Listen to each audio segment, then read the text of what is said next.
Grand Canyon University, a Christian university, is one of the largest and fastest growing universities in the country, offering over 250 engaging programs online. Praised for its culture of community, students engage with faculty and connect with counselors who take a personalized approach for your success. GCU's online students received over $144 million in scholarships in 2021. Visit gcu.edu/myoffer to see the scholarships you qualify for. Find your purpose at Grand Canyon University. Shopify presents cool sheets from aha to lying awake while you bake isn't cool. I suffered from the wrong kind of hot in bed, heat-induced insomnia. That was my aha moment. Bed sheets that keep you cool. Then I thought, how do I even sell bed sheets? That's when I had the idea that made it all possible, signing up on Shopify. With the help of Shopify's intuitive online store creator, I started selling sustainable bamboo sheets that keep cool year-round. And my cool idea became a reality. Hot sleepers around the world rejoice. Shopify makes it simple to keep your cool while starting and growing your business. Start selling with Shopify today and join the commerce platform powering millions of businesses worldwide. From aha to anything is possible. This is Possibility, powered by Shopify. Start selling online today. Sign up for a free trial at shopify.com/free22. Shopify.com/free22. This is Jordan Grace, and you're listening to the Social Suplex Podcast Network. BWB, this is One Nation Radio. You better get it right. Rich Latta, James Boyd came to give them life. The Blackest Wrestling Podcast has come to kick all ass and drop it 6 feet if they kicking trash. Word, let me welcome y'all to something different. And if you dig it, man, you should let some friends listen. We be getting it in, this on the regular, dude.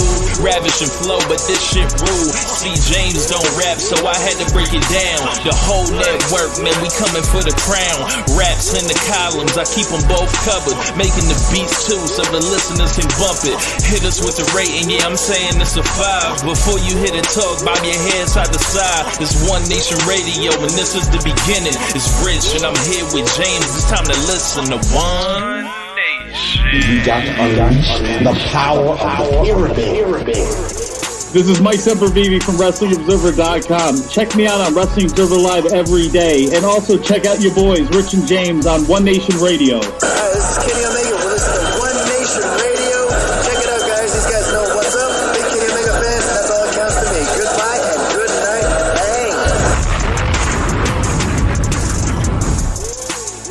Bang. Hey, folks. Welcome to One Nation Radio. I am James Borden, who may have Rich Lotta. What's going on, man? Not much, man. Just was just getting back home yesterday. Was out of town celebrating my 2-year anniversary. Went to Magic Kingdom. I'm not really someone that really knows much about the Disney characters and all that stuff. So I know about, like, you know, Mickey Mouse and like Toy Story. That's pretty much about it for me. But you know, I rode Space Mountain. You know, I went to go see Ric Flair. You know, and rode all the rides. It was a good weekend. Had a lot of fun with my wife, Catherine, and you know, came back yesterday and you know, just tried to, you know, squeeze in as much viewing as I could of professional wrestling. I was following along Saturday night when we were waiting in the line somewhere in Orlando. We were going into a bar, and I was hearing Extreme Rules was just like this. It was a lot of good jokes being made in the group chat, so I was following along. Yeah, Josh was hyping this up. This is like one of the worst like WWE pay-per-views of all time, and then like I watched and I was disappointed that it wasn't. I was like, why would he lie like this? This is even like the worst pay-per-view. It's perfectly fine. Like, obviously there's some things that they do and that's what they do, but like the standard of a WWE pay-per-view, PLE, whatever you want to call it, like it was fine. Like, I've seen like Battleground 2017 and shit. This was not that, but Hell in a Cell 2019, not even close. Yeah. Like, what do they call it? When people are like so far different in like how you can evaluate or measure something, like standard deviations of difference of quality. Like, this show is fine, if you will. Those shows were like, bro, like burn the tapes. Don't allow no one else to see those. Like, let's pretend it's like Seth Rollins didn't have his career as a main eventer destroyed forever, and like, look, he's in the main event losing every single time. Like, when's the last main event match main event pay-per-view match he's won? Has he done it since then? I couldn't tell you, sir. Yeah. So, man, but yeah, like it was some good laughs to be had at the time, and I was like, man, coming off of having that like half-week binge watching the G1 that was in the middle of the Grand Prix, and like the release and like finishing the Grand Prix last weekend, and then coming in this weekend and be like, okay, there's some New Japan to catch up on. There is AEW that, like, with me, like, rampages have stacked up on me.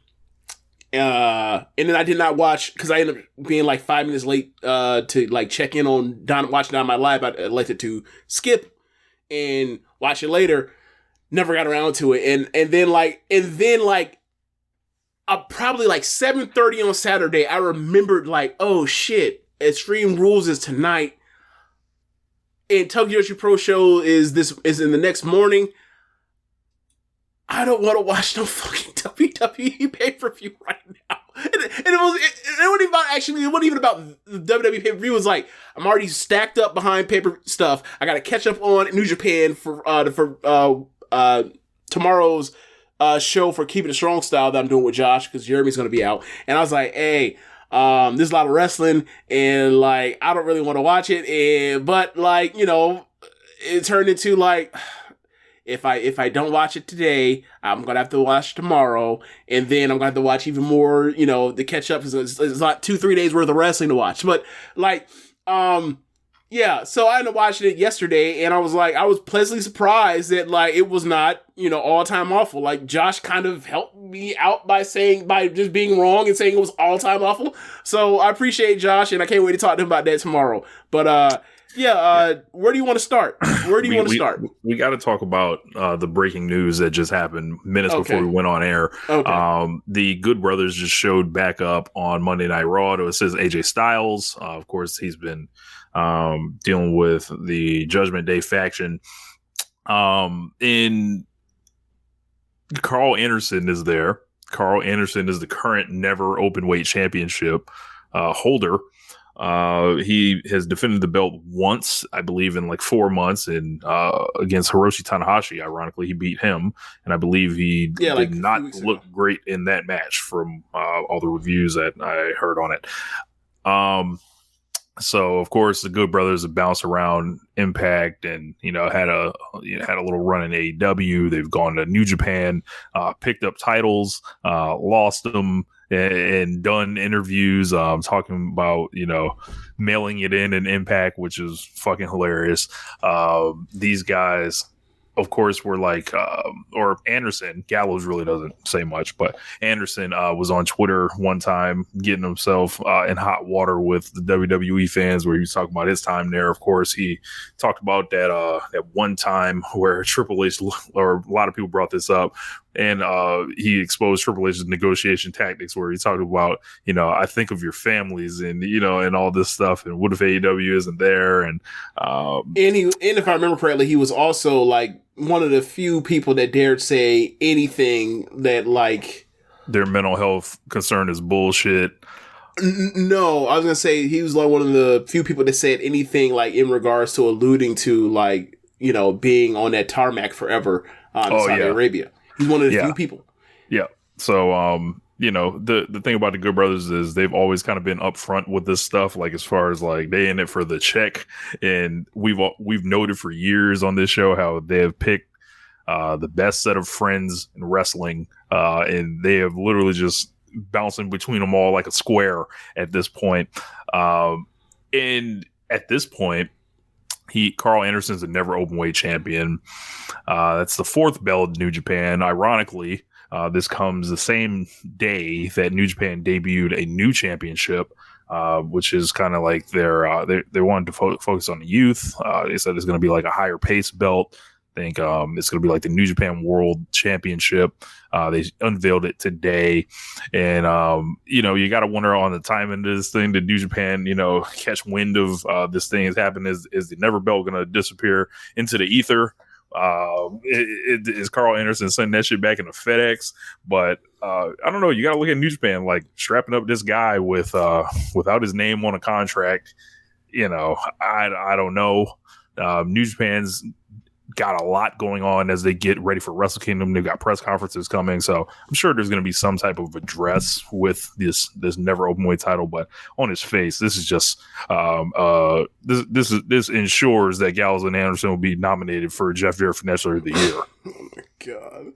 Did you try to get them nominated last year? And I was like, no, man, fuck them. Like I'm just tired. They won't stop. They are determined. Do you remember Nas on the Untitled album that like he wanted to call nigger, but like and then like in one of the skits, was it Lost Poets? At the end of it, he was like, "Niggas are like roaches." Yes, like bro. Gallows and Anderson are like fucking roaches. They will not die out and go away and fade off into the sunset. They will continue to fester and crawl and latch on forever. And look at it. Look, bro. You know how people used to always talk about certain people. And I don't think this is a situation where they are crawling back to WWE. I don't think so either. Like this is WWE. Like what if they get want to come back? What if they get their Shawn Michaels money back? What if they get their Shawn Michaels? They might have. So that's why that's right. So the thing for me is like it was funny in like the 90s and the 2000s how like we used to talk about people's homeboys and the cronyism of that, and like we say like this person got signed just to be this person's handler, drug holder, what have you, right? Drinking buddy, whatever. And like you think of it now, and it's like you mean to tell me that Gallows and Anderson has been around the world and back again times 20, right? Off the strength of think about it, AJ Styles and the Young Bucks, right? So not even being like they're drug holders, they're energy drink holders. Are you fucking kidding me? This is ridiculous. All-time great workers. And when we talk about wrestlers being professional liars and finding the best situations for their talents, these guys got to be Hall of Famers in that regard. Like this, they would have eaten during the territorial era of wrestling. They would have just bounced from place to place. They'd have bounced from Memphis to fucking Mid-South to everywhere on the road, the West Coast, AWA, all the way till they got to the show, brother. Like in, Carolinas, Mid-Atlantic, Georgia, Florida, they'd have hit them all for a lick. And ironically, it kind of ties into some other news with Jon Moxley. Jon Moxley re-signed for 5 years with AEW, and he was working without a contract for I don't know how long at this point. Had to have been a bit of a minute. I think I heard something about Meltzer saying that like they extended his deal once he went into rehab or whatever else, but that's like about 12 weeks.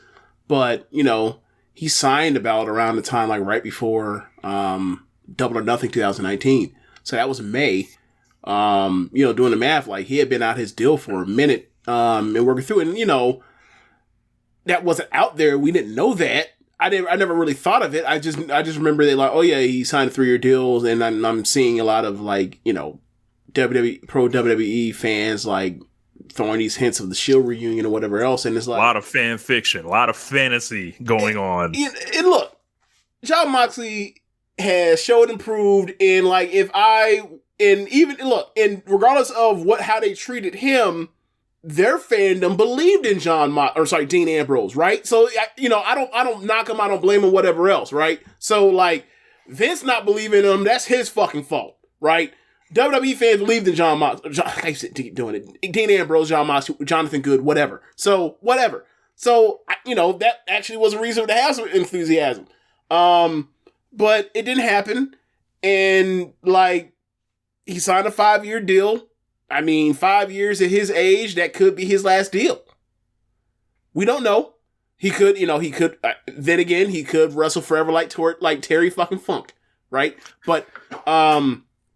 It's going to take him into his 40s. Right.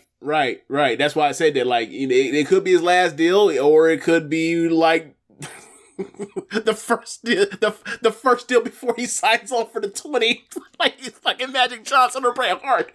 But yeah, so you think about like the dynamics with one guy, like New Japan didn't have Carl Anderson on any type of paper, and he was like, fuck this, I'm out of here, I'm going to get whatever.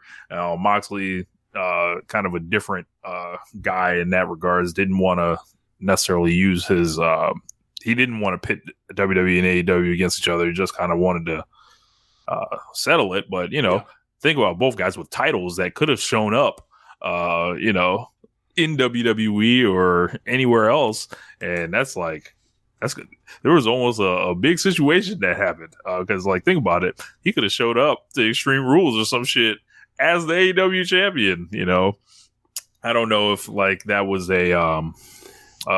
it's crazy how they didn't, was avoided. I don't know if it would ever got that far, because I don't think it was a case where they were worried about losing Mox or anything. Rich, so it's crazy how his contract ran out, and he was able to get those pitches through. He was able to still be the champion, and they didn't bring him on pay-per-view in Cincinnati and then beat him on a fuck finish. It's amazing how that didn't. No. It's incredible, ain't it? I always told it you just can't do that. You just can't do that and not have to fuck the guy over. It's amazing. Yeah. But Carl Anderson, and Gallows, man. Nasty individuals, but whatever. Look, hey, as the great New Jack once said, 2 less we got to deal with.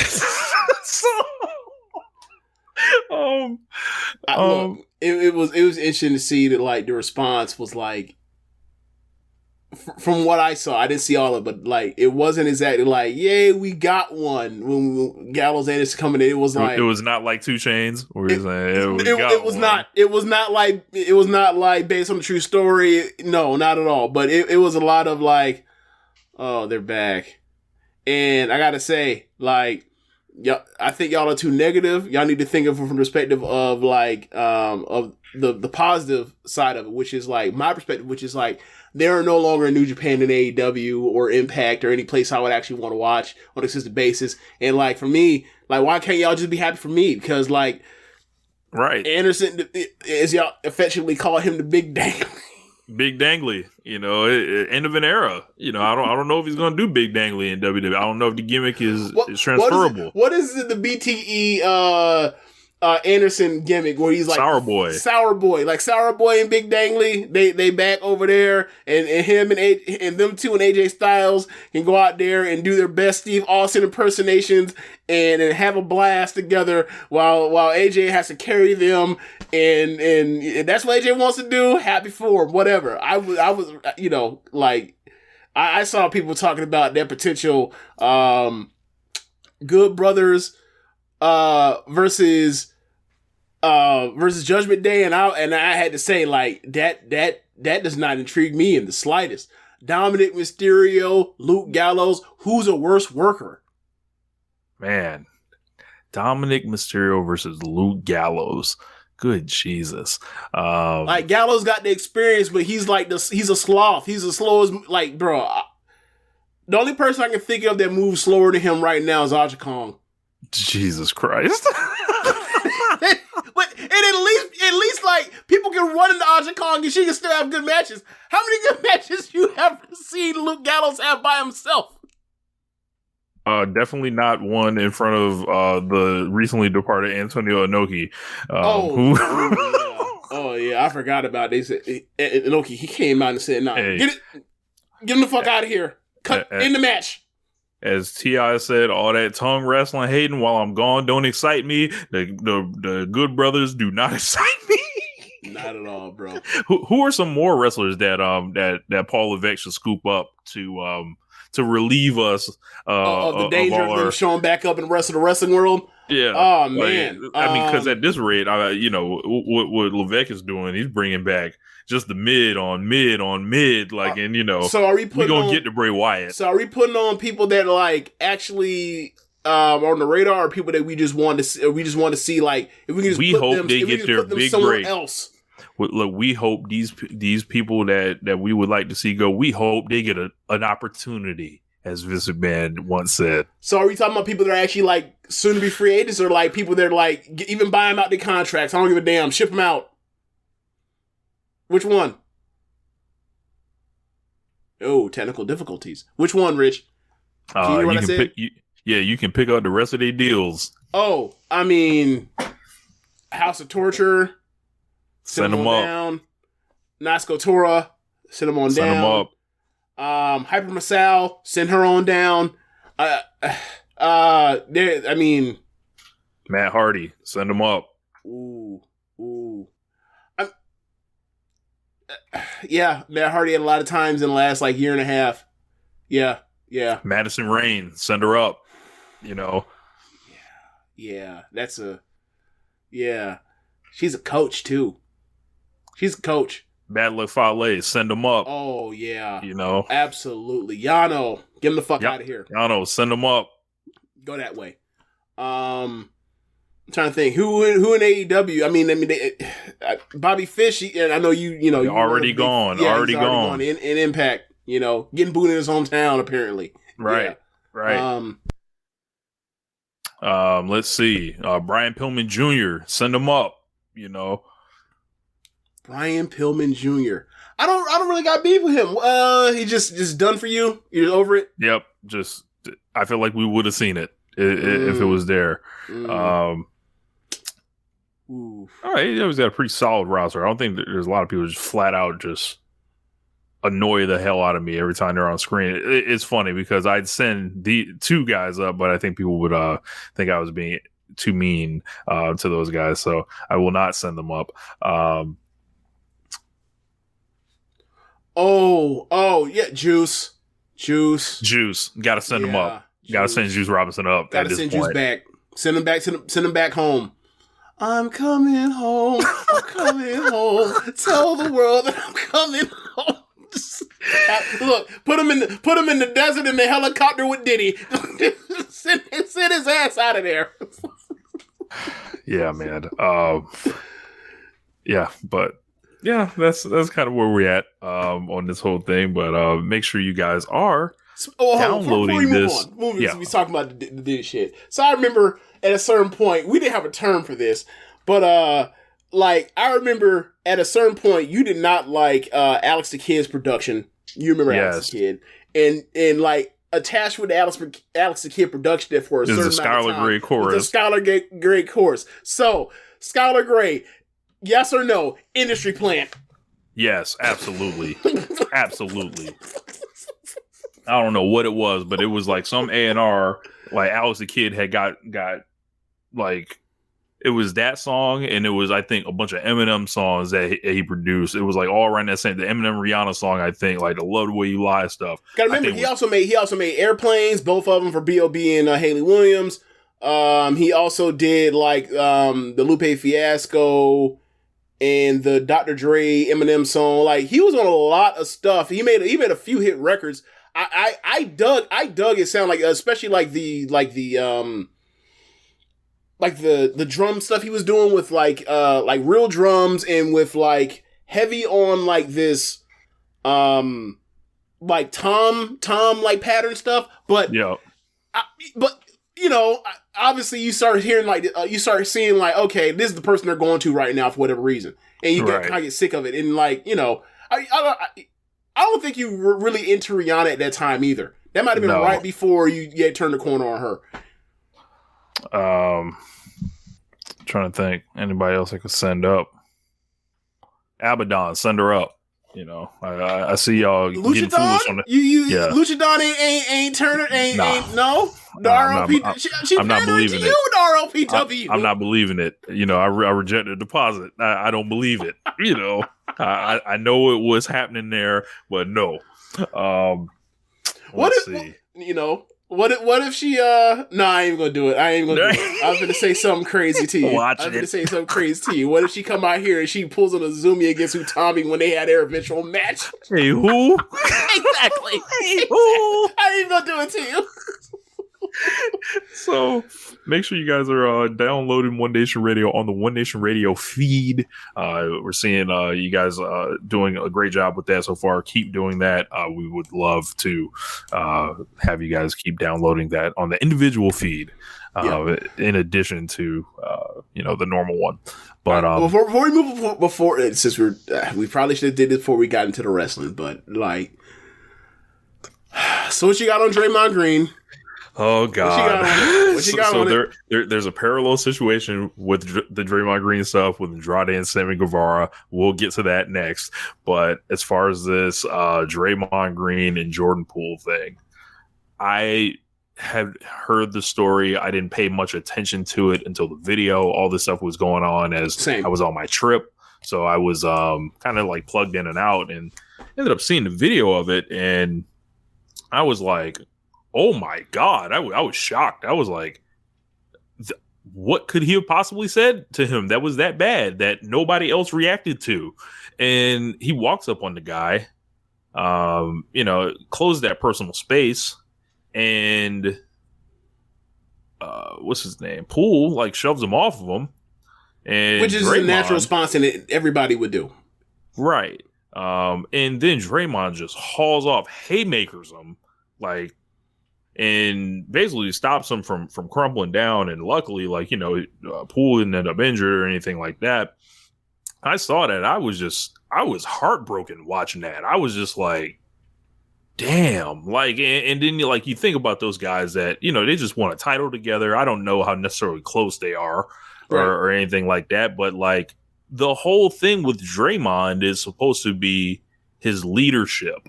Mm-hmm. Right. And it's supposed to be, you're the big homie at this point.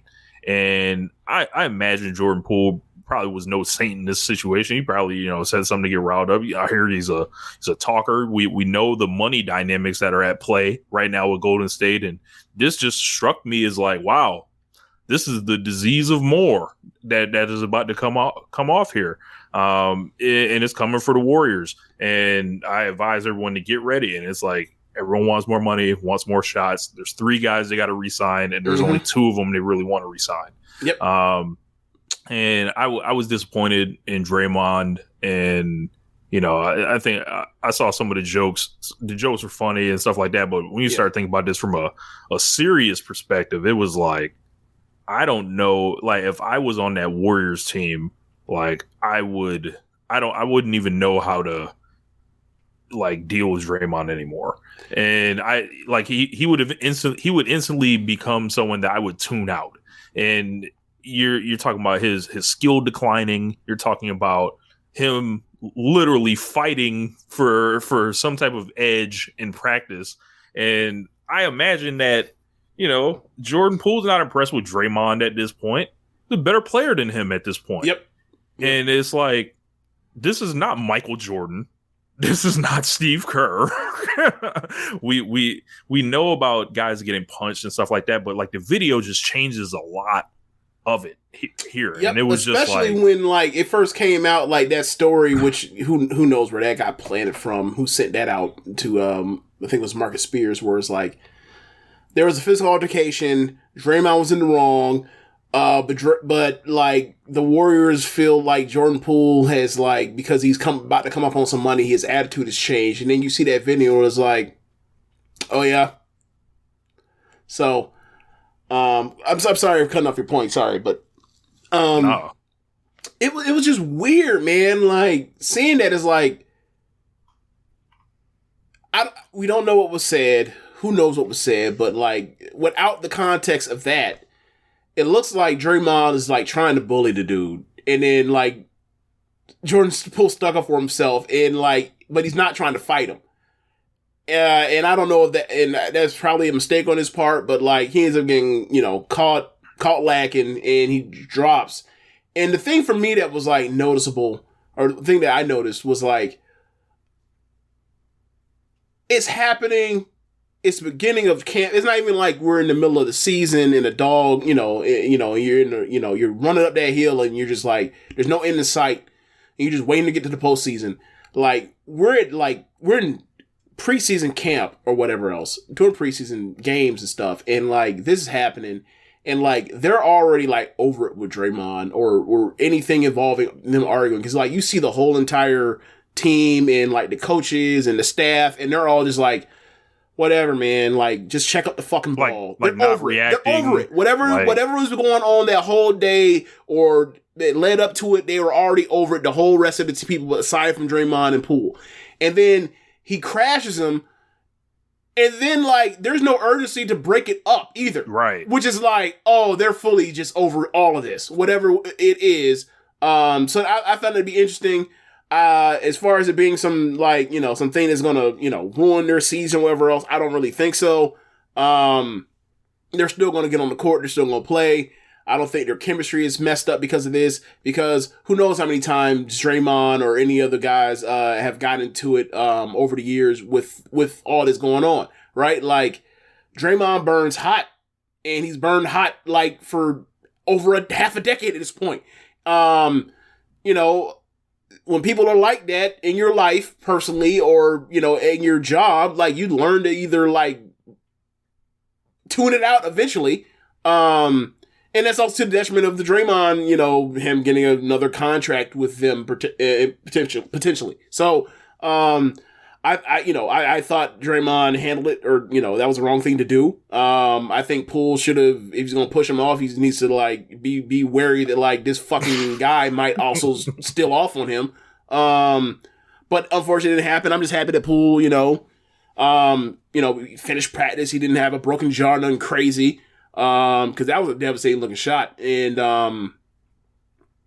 I think that we'll see how their season goes. If I was to do a, preseason pick for who I think is going to make the finals, I would go with Bucks and Warriors. So, I'm not going to change my mind based off this, but, it's something to track throughout the year or whatever else. If Draymond's going to start, like, we'll see if like Draymond acts out as season goes, as it becomes more apparent to him. And then more apparent to him, becomes more frustrating to him that he's not going to be in Golden State after this year. And apparently, like, it's a whole thing. Like, he wants to go to the Lakers. Like, that's what the rumor Stephen A. Smith is talking about, and he knows that's where he kind of wants to land after this thing. So there's a lot hanging over this team. There's been less than this that has jettisoned teammates from it with Draymond. So this is a bad day for the Draymond Green legacy. Like, for like when you're talking about like the fuzzies. Yeah, this is bad, bro. Like, this is like and it's only the video. It's the video that does it. Like, because we've heard about guys fighting in practice and for years and stuff like that, but the video is just like that forces everyone into a position on it, and it's never going away now. And also there's this weird thing where it's like, I understand it's a workplace, but it's the same thing was kind of like with pro wrestling, where it's like, it's a sport, but it's also fucking not. It's its own just weird, undefinable thing that like there's no real actual like analog to it that you can really make. And like, it's a sport in any other sport, pretty much. Like, people on the same team are going to have disagreements and they're going to throw hands eventually, right? Like, I mean, I played football in high school. Like, people had fights, right? Like, obviously, it was nothing as devastating as this. And also, like, that's the thing with football fighting, right? Like, it can't last long because you got pads and a helmet on, or you got pads on at least. You might not have a helmet on. You might get caught lagging, but the thing is, like, it's going to happen in the heat of the battle of you are busting your ass to get ready for this season, or you're busting your ass in general for practice or whatever else. And this person that, like, you see every fucking day, and it wears on you, and eventually it might boil over.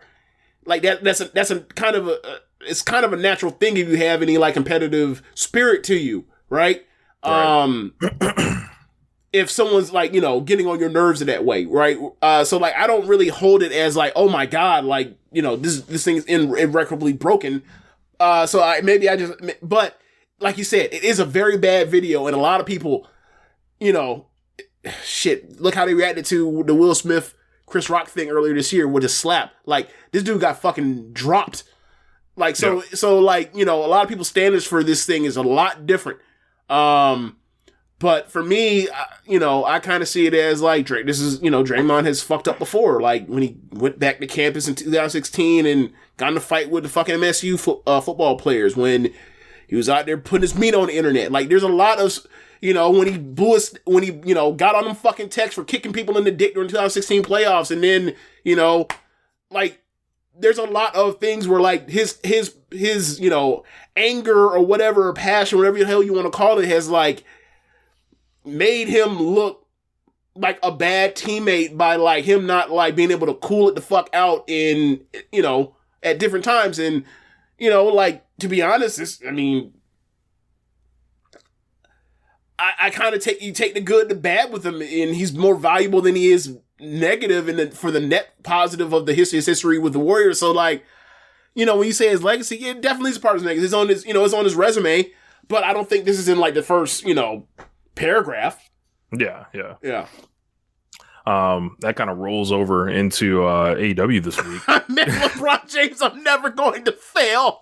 you know, Draymond is joined Clutch, and you know, holy shit, you know, it's been weird with that gentleman ever since. So you know, LeBron got that mind control over Draymond. You know, we didn't do favorite rap lies. Like that was my rap lie. That was one of them. Like I met Kanye West. I'm never going to fail. Good God, that guy. On this weekend. Good fucking Jesus. Damn. Damn. Look, I got off the Kanye West wagon in 2016. I guess we're going to Kanye now, aren't we? I have not listened to any of this music. Yeah. I stay away from the antics. I do not engage like except for the jokes. Except for the jokes. I'm here for the jokes. Yeah. So y'all want to make fun of them? Cool. I'll take those all day. But he's ridiculous. Yeah. Yeah. The shirts, the documentary that he put out, the tweets about our Jewish brothers and sisters. No, you barking up the wrong tree. It don't work that way, Kanye. Yeah, and you know I have noticed in my life a blind spot for some. I don't even know if this is a conversation we should be having, but like, I've noticed a blind spot when it comes to a not insignificant number of black people, and when it comes to like insensitivities as far as anti-Semitism. Mm-hmm. I'm not going into details, but like, it's like these ain't regular white people. They're not. Like, you know, me and you talked about this over the years about like, you know, thinking about like things in terms of intersectionalism, and like that's like just a blind spot there. So yeah, like I don't know what the fuck he was thinking.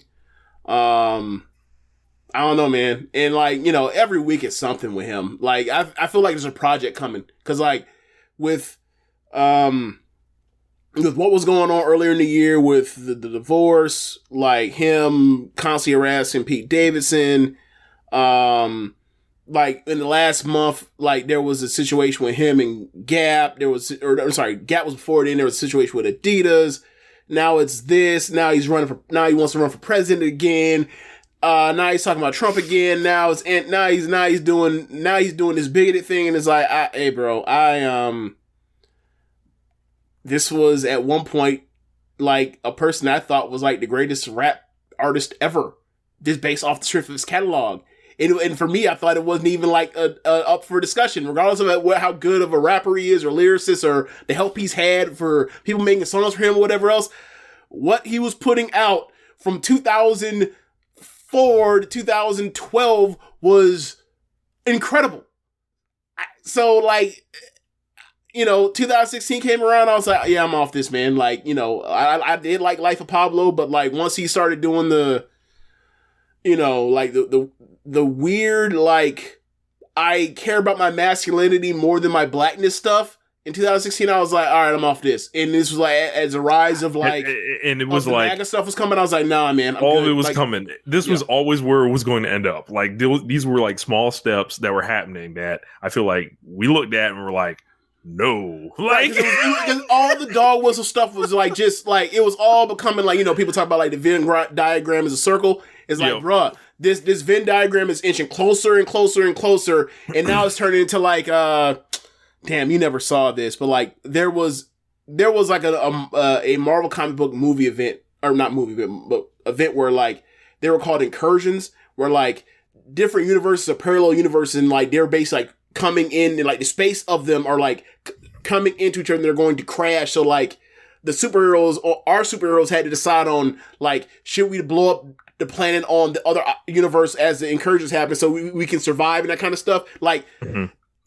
The universe were like all that stuff was just like coming closer and closer and closer and touch each other, and then all this, like incursions would happen. I was like, hey bro, y'all gotta with Kanye, like, this ain't good, bro. And like, every week as new stuff coming on, my fucking cousin Alex, who is like a diehard Kanye fan, and y'all all know some diehard Kanye fans, they fucking annoying, bro. And like, he's never wrong. He's never wrong. Why? There's always a reason. Because he made The Dropout. Because he made Graduation. Because he made Watch the Throne. Or Half Watch the Throne. It is like, hey, I get you. I love those albums too. I love Dark Fantasy too. I love Endless Heartbreak. I love that.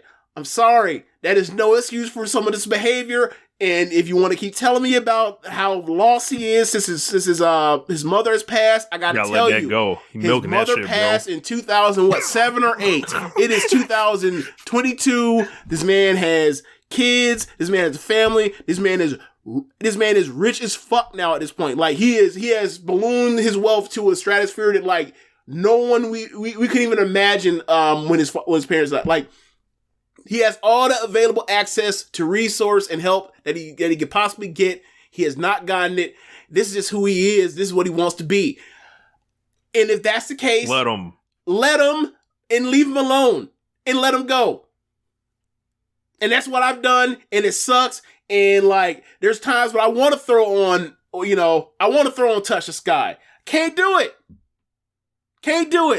It literally upsets me thinking about like how much I love that dude's music, and how much of it was a soundtrack to like my literally like so much of my stuff, like life in high school and just after that, and it's gone.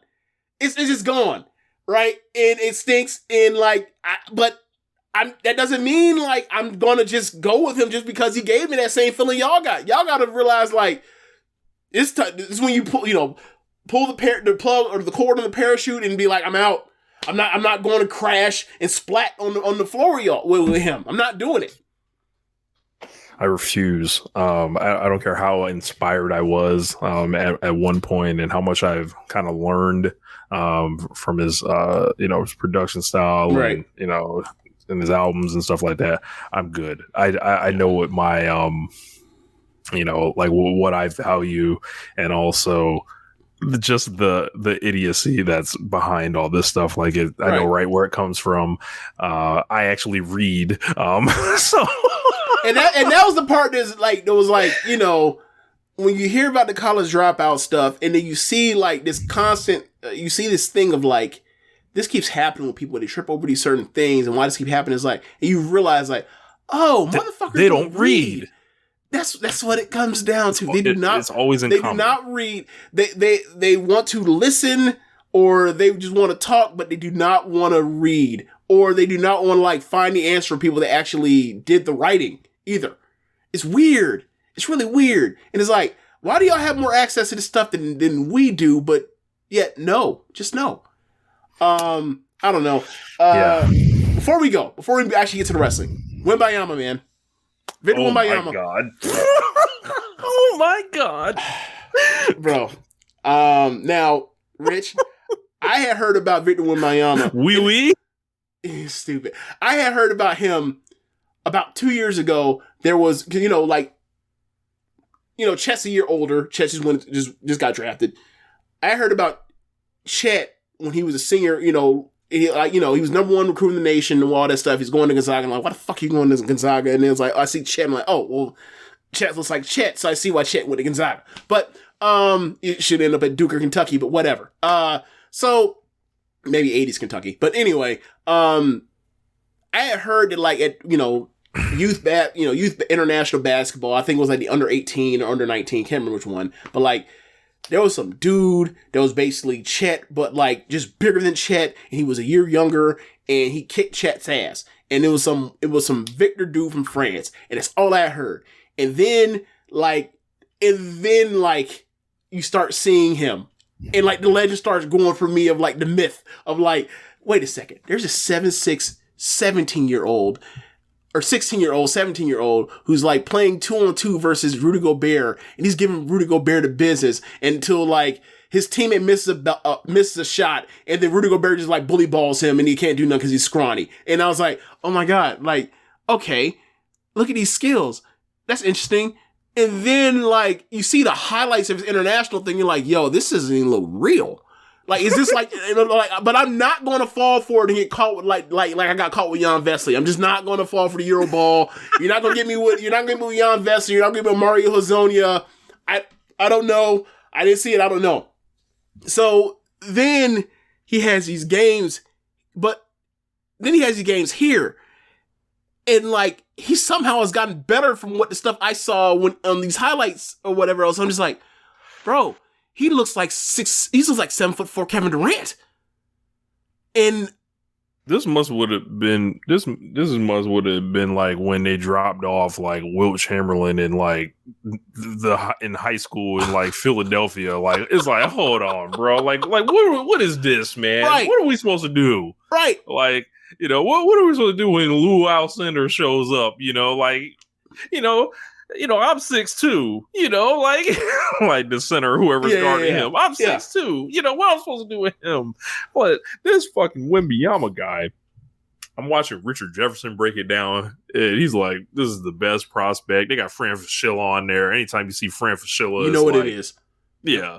It's this guy's for real. This is the best prospect since LeBron, but if LeBron and him were in the same draft, he would go number 1 and LeBron would go number 2. Right, which is absurd.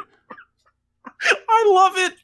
Yo, I can't wait. We got one more year. The countdown to Wembanyama is on.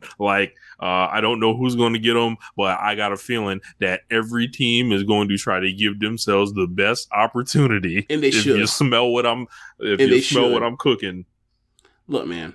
And then there's all this other stuff, right? You listen to him talking oh, he speaks perfect English.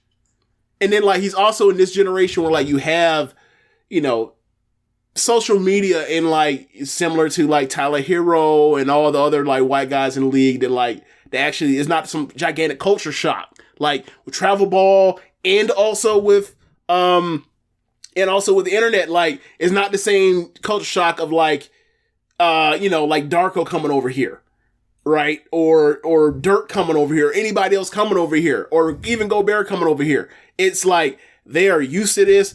This is what he wanted. You see how he dresses. It's he's ready for this. It seems like he's ready for this. And I gotta say, I think I watched LeBron's first game. I'll be watching his first fucking game. We got internet now. I don't know if it's on League Pass or whatever else. I kind of remember because now at this point we start the third week of October on a Tuesday. So I'm assuming that his first game's on that second day, or maybe it's on the first. We'll see. But October 17th, 18th, 2023, I will be watching. I will be watching. I don't know where he's gonna be playing or none of that shit. I will be tuned in. Yeah, man. It's only gonna get crazier for Wembanyama when you start seeing dudes missing multiple weeks for hangnails and all of a sudden they ain't going on West Coast road trips. Yep. You know, you start seeing dudes getting pulled for mysterious DMP. The worst is when you start seeing these buyer and seller trades, when some of these teams like that were like, you know, the 18th best team in the league or whatever else, and all of a sudden it gets before the fucking All-Star break. Not even wait till the trade deadline for the All-Star break, and they're already shipping, you know, some dude is going to be the, you know, an All-Star or whatever else, ship his ass out. Change teams, become and still on the All-Star team. That's going to happen probably. When you start seeing niggas get G League call-ups in January and playing heavy minutes. And they not the good G Leaguers. They're not the good G Leaguers. That happened last year, Rich. The Thunder did that last year. They were putting out like dudes that weren't having 26 a game in the G League. They putting in their scrubs in the G League to come up, to help tank, to get shit. Boy, or Palo. You know, yeah, it's gonna get real nasty out here. But yeah, speaking of real nasty, it got real nasty in the AEW locker room with Andrade and Sammy Guevara. So. A couple minutes before Dynamite starts, they had a story broke on TMZ, which came from, or it doesn't matter where it came from yet, but like we basically got the story from TMZ where it was like TMZ basically said sources tell us the words were exchanged and then things turned physical. Sammy allegedly pushed Andrade and threw a punch at him, and then Andrade landed a punch as well. And then our sources are adamant that this altercation was not part of an AEW storyline. All that stuff breaks immediately as Dynamite goes on the air. Everyone's on Twitter up in arms. All they have is this story to go by. People are like, what's going on? They do an interview with Jericho Appreciation Society early into the show, like within the first 20 minutes. Sammy comes on screen, whole crowd like boos like really hard. Twitter's going insane at this point. Sammy has no marks on him at this point. So I was like, something's up. And I just kind of like I took that to the side. Sammy gets like, we'll cover it when we do the show review. Sammy ends up wrestling main event, wins the main event. People go insane because they're worked by whatever they think they're saying. But I ended up getting a message from a reporter, or I don't know if he calls himself a reporter, but I ended up someone that breaks news occasionally. Yeah, someone that breaks news, and I was informed of the story that would come out later on, like by that morning, which was the entire locker room disagrees with what TMZ reported, because everyone else pretty much saw what happened, and let's just say that TMZ report may have come from somebody that was in it. And then when you think about who appeared on the show, that TMZ report didn't seem like it made much sense. So this is we essentially get the report from Meltzer the next day. He's like, you got the story from multiple people that was, the exact same thing. Basically from the Observer, he wrote, version of the story that he heard that he would personally trust is that the altercation was Andrade attacked Sammy with no warning, landed 2 punches, and it was quickly broken up. Guevara wasn't injured at all. He had no marks on his face and wrestled in the main event later that night. He wasn't punished because he was attacked and didn't fight back, but it was broken up immediately. There was another version which kind of said Andrade spun Sammy around by the arm, which led to Sammy shoving him in retaliation. We talked about that personal space earlier with Jordan Poole, and Andrade landed 2 punches before it was broken up. This person said that Andrade started it. Sammy shouldn't have shoved him, but he was just reacting to being attacked. And Jericho ended up pushing that Guevara shouldn't be punished because he didn't throw a punch in retaliation. This all stemmed from an interview that Andrade did last week. It was a Spanish language interview. It may have been with Hugo Savinovich, if I'm not mistaken. But it was a Spanish language interview, and he basically started talking about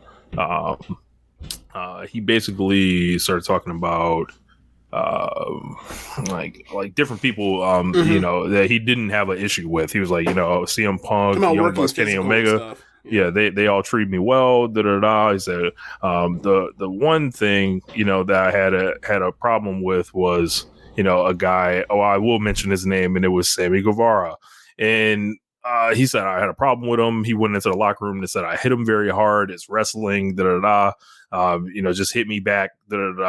And he basically and the key to all this was this started a Twitter war with Sammy and Andrade, led them to exchanging tweets. Obviously, Sammy got brought up in an interview. Sammy went back at him pretty hard, basically calling him a jobber, said he's a favor hire, basically for Ric Flair, different stuff like that. And, it essentially got to the point where Andrade was like, well, I'm going to see you or whatever. These guys were kind of told Tuesday night that they're not, there's going to be no fighting, and no one's getting released if they fight or anything like that. So a lot of people when I was seeing all this and all this shit, I was like, well, the only thing this could be is Andrade trying to get fired. Like, this was my logical conclusion.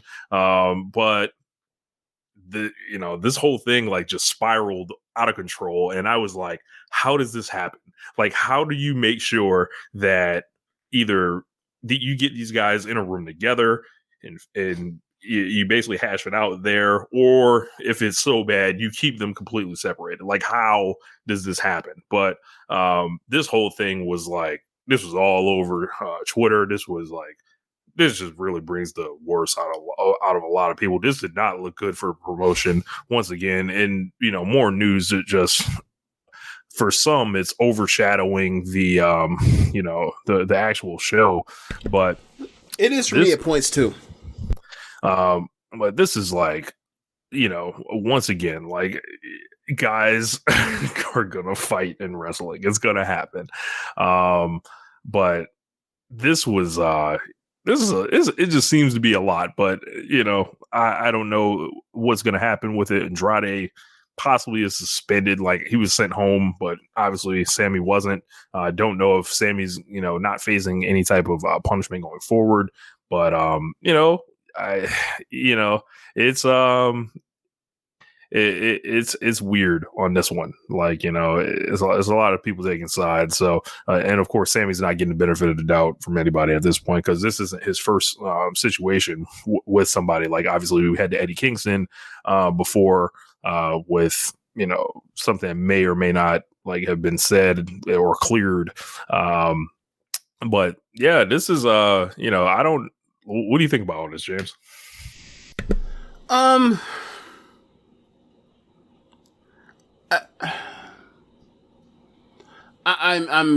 kind of tired of this stuff kind of getting out or whatever else, and I kind of mostly on the front end when Andrade, says this thing about Sammy, about Sammy complained that he hit him too hard, and Andrade's response feeling was well, then just hit me back. It's pro wrestling. I kind of mostly agree with that. I don't agree with Andrade putting it out there. Right. And they just had all these meetings about not putting shit out there. Right. And I know there's probably someone that's just listening to us talk about Draymond Green and was well, what about whoever the asshole was that put out that video of him decking Jordan Poole? And I was like, Draymond didn't release that. Yeah. There's that part, and also it's I'm not. I wish that didn't necessarily come out on either, that video, right? Like I mentioned, people have scraps. It is what it is. In these weird, awkward, nothing else. This workplace is not really a workplace type of situations. When it comes to something sexual misconduct, it is a workplace. As far as when it comes to something physical contact based off of disagreement and getting heated in exchange of, and then you are athlete actors or whatever else, or athletes or pro athletes, I can see, I think that it'd be inhumane, not inhumane. It would be ridiculous for us to pretend that these people don't thump eventually, right? But yeah, I just and then Sammy's response was childish and ridiculous. So it's only added more fuel to the fire. And then like you throw out the part where like maybe maybe Andrade was trying to get out of his deal. I don't know, because like, you know, he just got Rush in, he just got Dragon Lee in seemingly. I don't know. But you know, it's just a weird situation between two people that like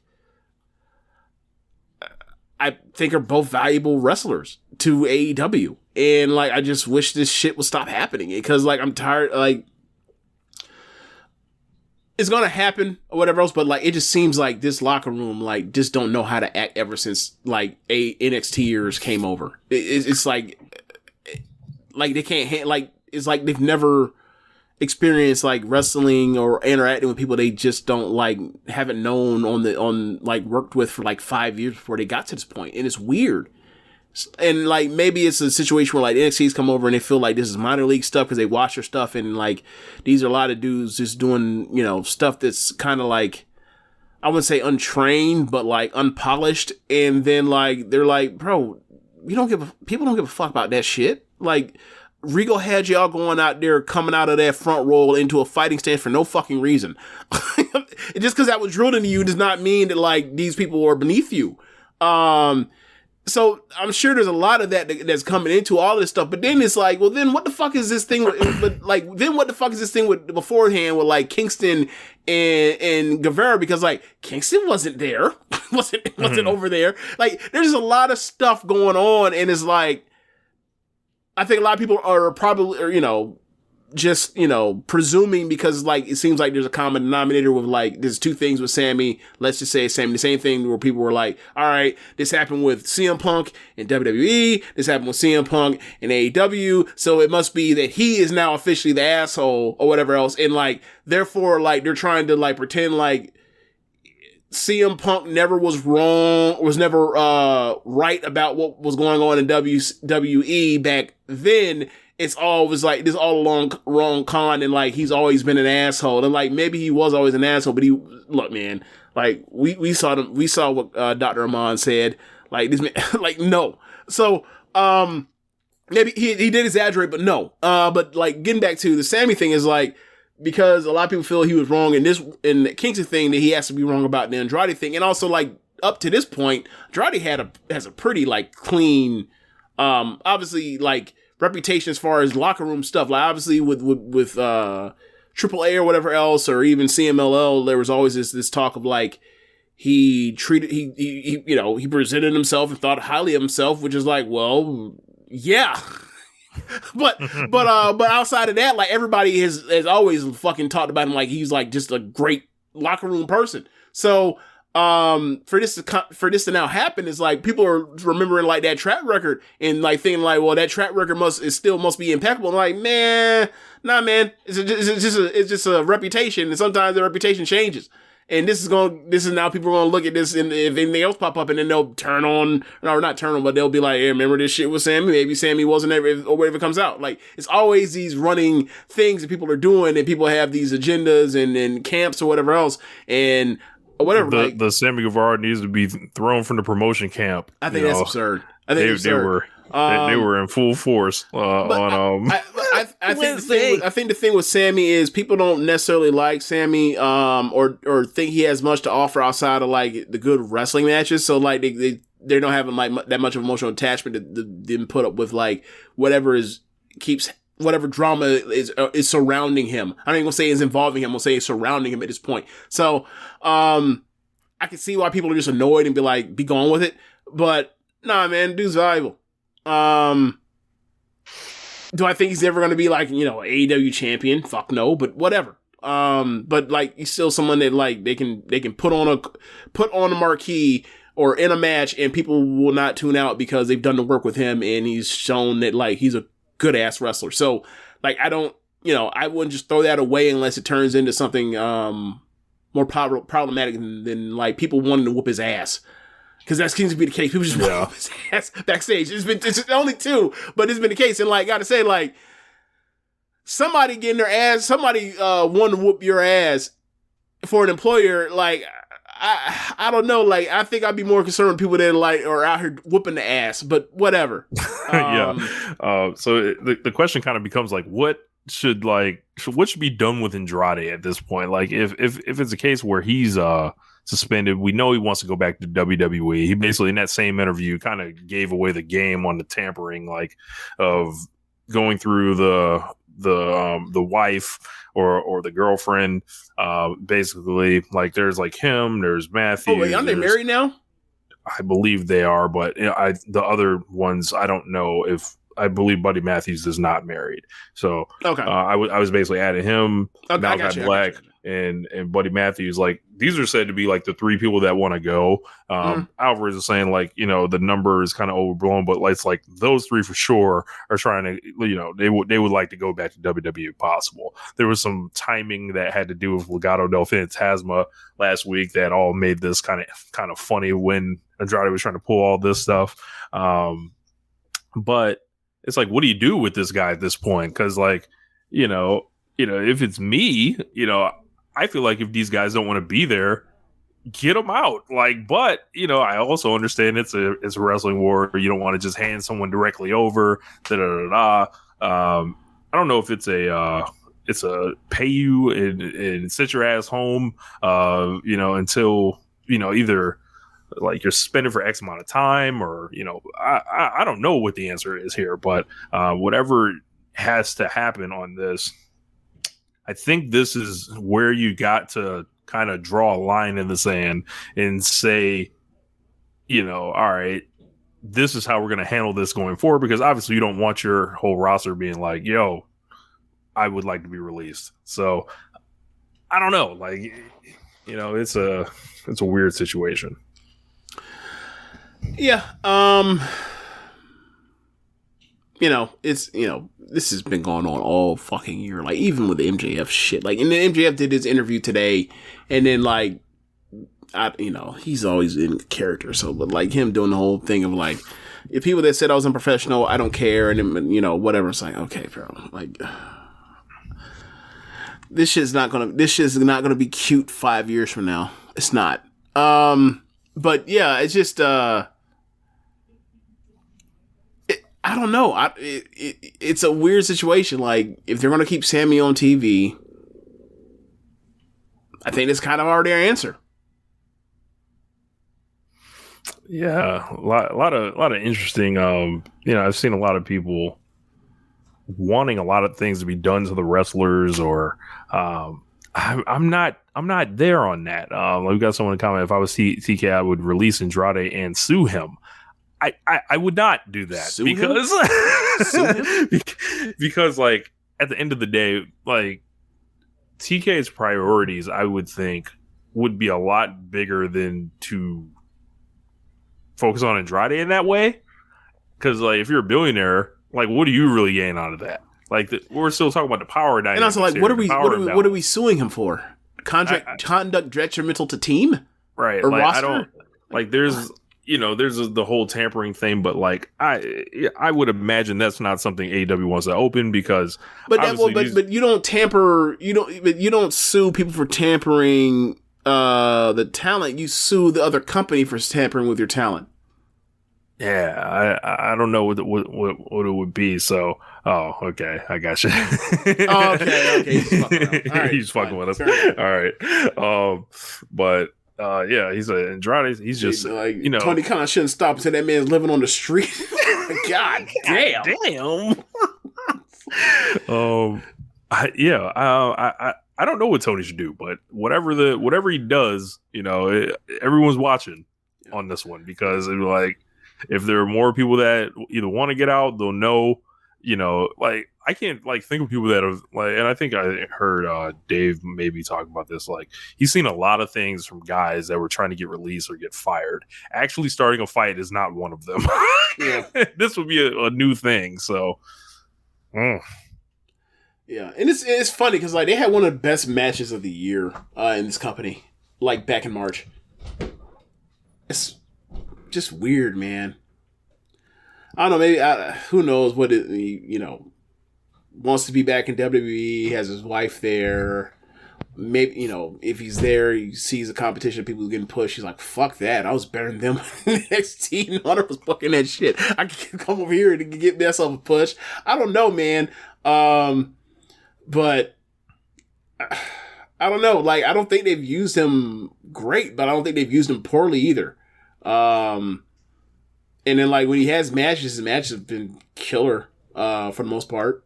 So I don't know, man. I don't know what to answer. I don't think he's necessarily gotten over at some superstar level or any level that would signify him as a loss if he wasn't there or anything. Yeah. But, like, that's like the least of my concerns, honestly. It's like, are you going to be a nuisance or malcontent? That's kind of like what I would be worried about. But here's the thing, though. When it comes to people talk about the malcontent thing, right? Like, the system is built to have malcontents. But people don't think of it in those terms, right? Like, so perfect example, right?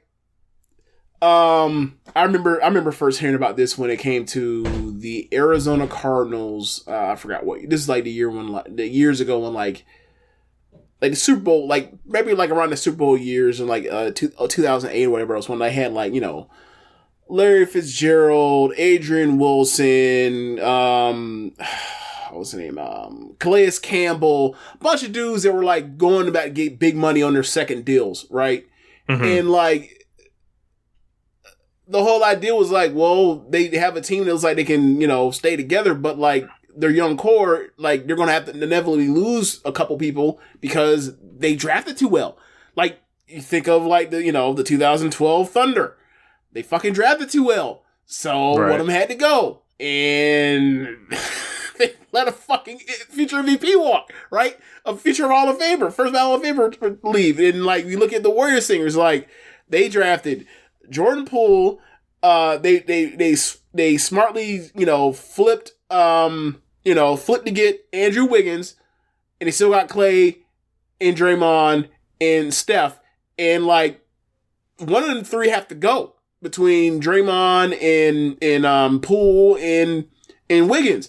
Like, the system is built for a malcontent. Like, someone's going to look at that game of you know, of the what do you call it, the zero sum game of time, attention, presentation, all of that. Look at the musical chairs and see that, oh shit, like, I'm the person that they're probably not going to have that second, third, or fourth chair for when I'm the one guy left out, and they're gonna act human. Like, the system is built for, like, if you do this successfully, there's gonna be malcontents. Hell, if you do it poorly, you're still gonna have malcontents because they'll be like, this shit sucked. Why can't I be on? Your shit sucks too, my guy. but in the case of, like, you know, let's say Stardom, right? We talk about this. If Momo Watanabe was fucking furious and wanted to go somewhere, I can see that. She's one of the best wrestlers in the world. She's 22, and she is like just in the middle of the mid card right now. When she was an ace candidate 3 years ago. She's like, I didn't get worse. Like, right. You know what I'm saying? I don't know, like, if that's it. But like, you know, I'm just throwing like, so obviously maybe it's not a perfect example. But, you know, it's like, there is a lot of reasons for like people like humanly be like, I'm doing well, or I'm doing well relative to what's around me. Why not me? You know, and then you throw in the part where, like, you know, he was at another place before, and, you know, he has that connection. His wife is there. I could see, you know, him might want to ruffle some feathers or whatever else. I don't know, but like, all of this stuff of why you're a malcontent is like, yeah, man, like, it's a hierarchy. That's how that shit goes.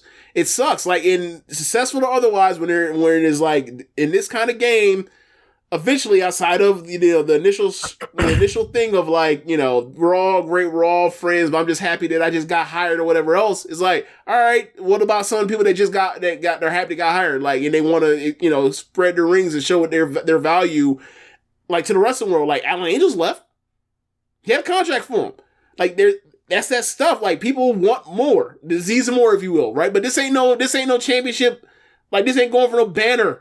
Like, this is like to put on a TV show. So yeah, I can see how this stuff keeps happening. I just wish like we would learn less about it, or they could like keep it together. Or we would learn from their priorities on like, look, man, like I'm not the booker. Like I don't need to take this out on these other people because like they're getting fucked with just like I'm getting fucked with. Yeah. So there will be more of these. So yeah, unfortunately. So great show from AEW. We're finally talking about pro wrestling shows, huh? Hey, it's me, your Uncle Cooper. Sorry to interrupt your music. I do love music, especially when it's set at a reasonable volume. You know, music is really only as good as your speakers. The same is true for minivans. A minivan is only as good as the tires it sits on. And the button on the screen there, it agrees with me. If you click on it, it'll bring you to all the Cooper minivan tires that'll make your minivan a really good minivan. Go with the Coopers! Cooper! Yeah, the AEW 3rd anniversary show. Heavy focus and presence of Ring of Honor all over this thing. No Elite still. I'm starting to get anxious and furious. The Canada show's next week. And that's, another one that's like, what's going on here? But they opened up in Washington, D.C., which was where Dynamite emanated from 3 years ago. From an aesthetic standpoint, they were in the basketball arena 3 years ago. This was the very small DC arena. It gets loud in there. They had a great crowd. But just looking at it, it's like, man, this is like a 3,000 seat building. Like, and it just doesn't look like you're going up rather than quote unquote down. I know they were in Arthur Ashe the other week, but this was an awesome show. This was like, we got killer matches up and down this thing. National Scissoring Day, they got to do that again like the next time. But yeah, we started with MJF and Wheeler Yuta, and this was just like a phenomenal wrestling match. MJF's in the best shape I've ever seen him in. This was a lot of like great just wrestling back and forth. Yuta frustrating MJF, MJF like doing like the backbreakers, like into a gut wrench slam backbreaker. There was like a lot of great moves, and I was really into this match. So still looking at MJF, this is the first time that he's been in the ring since. So this one was a good showing for him. He ended up getting a win basically with an enhanced version of his arm bar. I could watch these two wrestle tons and tons of times. Of course, these guys have an extensive history on the independents, and this was, kind of like the first introduction to the national audience with this one. And strong win for MJF as he's like charging towards the championship. Yeah, so like what I saw, I didn't watch this show. I skimmed through it or scrubbed through it and saw key moments and see finishes and whatnot and results, and kind of saw angles or storylines that are putting at play to move the car forward to the next shows going forward. But yeah, like what I saw. Can't wait to go back and watch this match. Looked fun.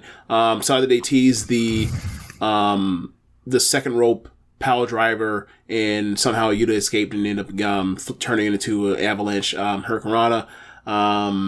Then there was some, the finish involving or post-match finish where like, let's just get to the finish. Like MJF slaps on the Fujiwara armbar, I think calls Assault of the Earth, and then like couldn't get the tap, so then he basically transitions and basically gets a higher leverage or a more dangerous or whatever painful leverage point, ends up getting like a tap out. Then Yuta wants to shake his hand. MJF doesn't know what to do, and then Moriarty attacks from behind, and it doesn't like MJF is actually pleased by that the person, the firm gets involved. You have Stokely shows up with the ring. So like what do you make of all this? So I don't know exactly like what they were going for on this one, but it did the whole handshake thing, and Regal was like jumping in, put his knucks on and got in the ring, and it's like old ass William Regal was coming out with that, and MJF's like kind of cowering off, but I I don't know if this was like a test of waters Regal for him. Is like way bigger than him. True. And he has a weapon. And he's still a heel. I guess. But I don't know if they were testing the waters for a face turn here. MJF's getting cheered like crazy at every building at this point. I think fighting it is, especially when you don't have the CM Punk storyline to like whatever you were going to do, they had planned out, which they probably. And when CM Punk comes back, they are not going to be cheering CM Punk for MJF and booing MJF. It will be the opposite. Right. So, could this be something to test the waters? It's something to watch for sure. I didn't really get a strong feeling that, hey, this is what was happening either way. But they, from there, like, they did a stare down, and I guess it was just like two generations of villains, looking at each other. So they did a, video package basically showing about Danielson and, or the team Daniel Bryan, taking on Jericho and Guevara. They did a backstage segment with Jericho appreciates it in society, saying Garcia is their family, but he's lost his way.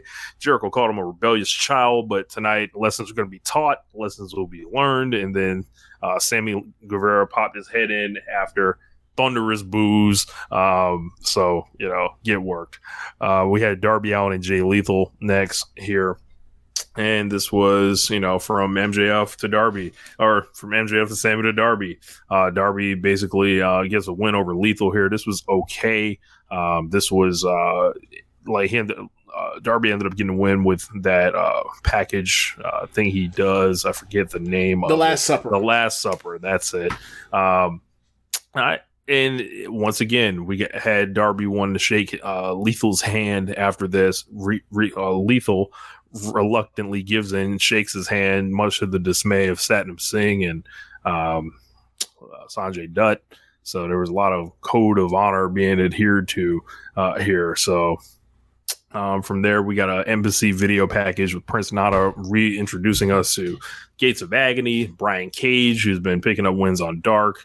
I started thinking they had announced earlier in the day, or the Tuesday before, that he would accept Wardlow's open challenge, and I was like, yes. And boy, we got this match. Wardlow and Brian Cage, 4 stars. Boy, Wardlow running up the ropes, basically being Jeff Hardy's moveset, doing the Whisper in the Winds. Brian Cage shows up back to TV with a point to prove, like, I shouldn't be off fucking TV, because all he does is like awesome shit. This ruled. Go out of your way to watch this. You like big dudes doing flips. This was ROPW, power moves, flips. Let's get it going. Loved it. Look at the chat. Hoopers, yes. No, not even like Lethal did a Mayu Iwatani bump. Lethal did a top row dragon screw into a figure 4 shades of Mina Shirakawa. This is hilarious. I can't even imagine like a grown man doing a Mayu Iwatani dump or bump, because that sounds like someone just broke their neck, just flat, just straight up. Like what? Is he in? Did he have surgery yet or no? But this was excellent. Okay. Wardlow ended up giving him the Powerbomb Symphony, and this was really good. Definitely check this out. Then Toa Leone and Khan came out, Gates of Agony. They were trying to attack Wardlow until Samoa Joe made the save. They were out number 4-2 until FTR's music hit. FTR got a big reaction here. He did a face-off, essentially, and FTR basically set up a tag match with Gates of Agony for Battle of the Belts, I believe. So FTR got booked, brother. So Britt Baker was back. As they once tweeted before many years ago, complaining works. So Britt Baker was backstage. She basically told fans Saraya is not going to be wrestling in AEW. The doctors won't clear her. This is a flashing line that Saraya is cleared. So he said they need to ship her off, and this is her house now. And, she did her old shit. But we got a trios woman match with Toni Storm, Athena, and Willow Nightingale. James, are you a fan of this trio? Yes, I am. I'm just gonna move on. Yes, I am, and I'm gonna move on. Yes, they were being managed by Saraya, and they took on Jamie Hayter, Serena Deeb, and Penelope Ford. And Kip Sabian, Britt Baker, and Rebel were at ringside, cheering them on. This was also a solid match here. This was Storm and Deeb pairing off, Athena and Ford. Penelope Ford has been solid in her return.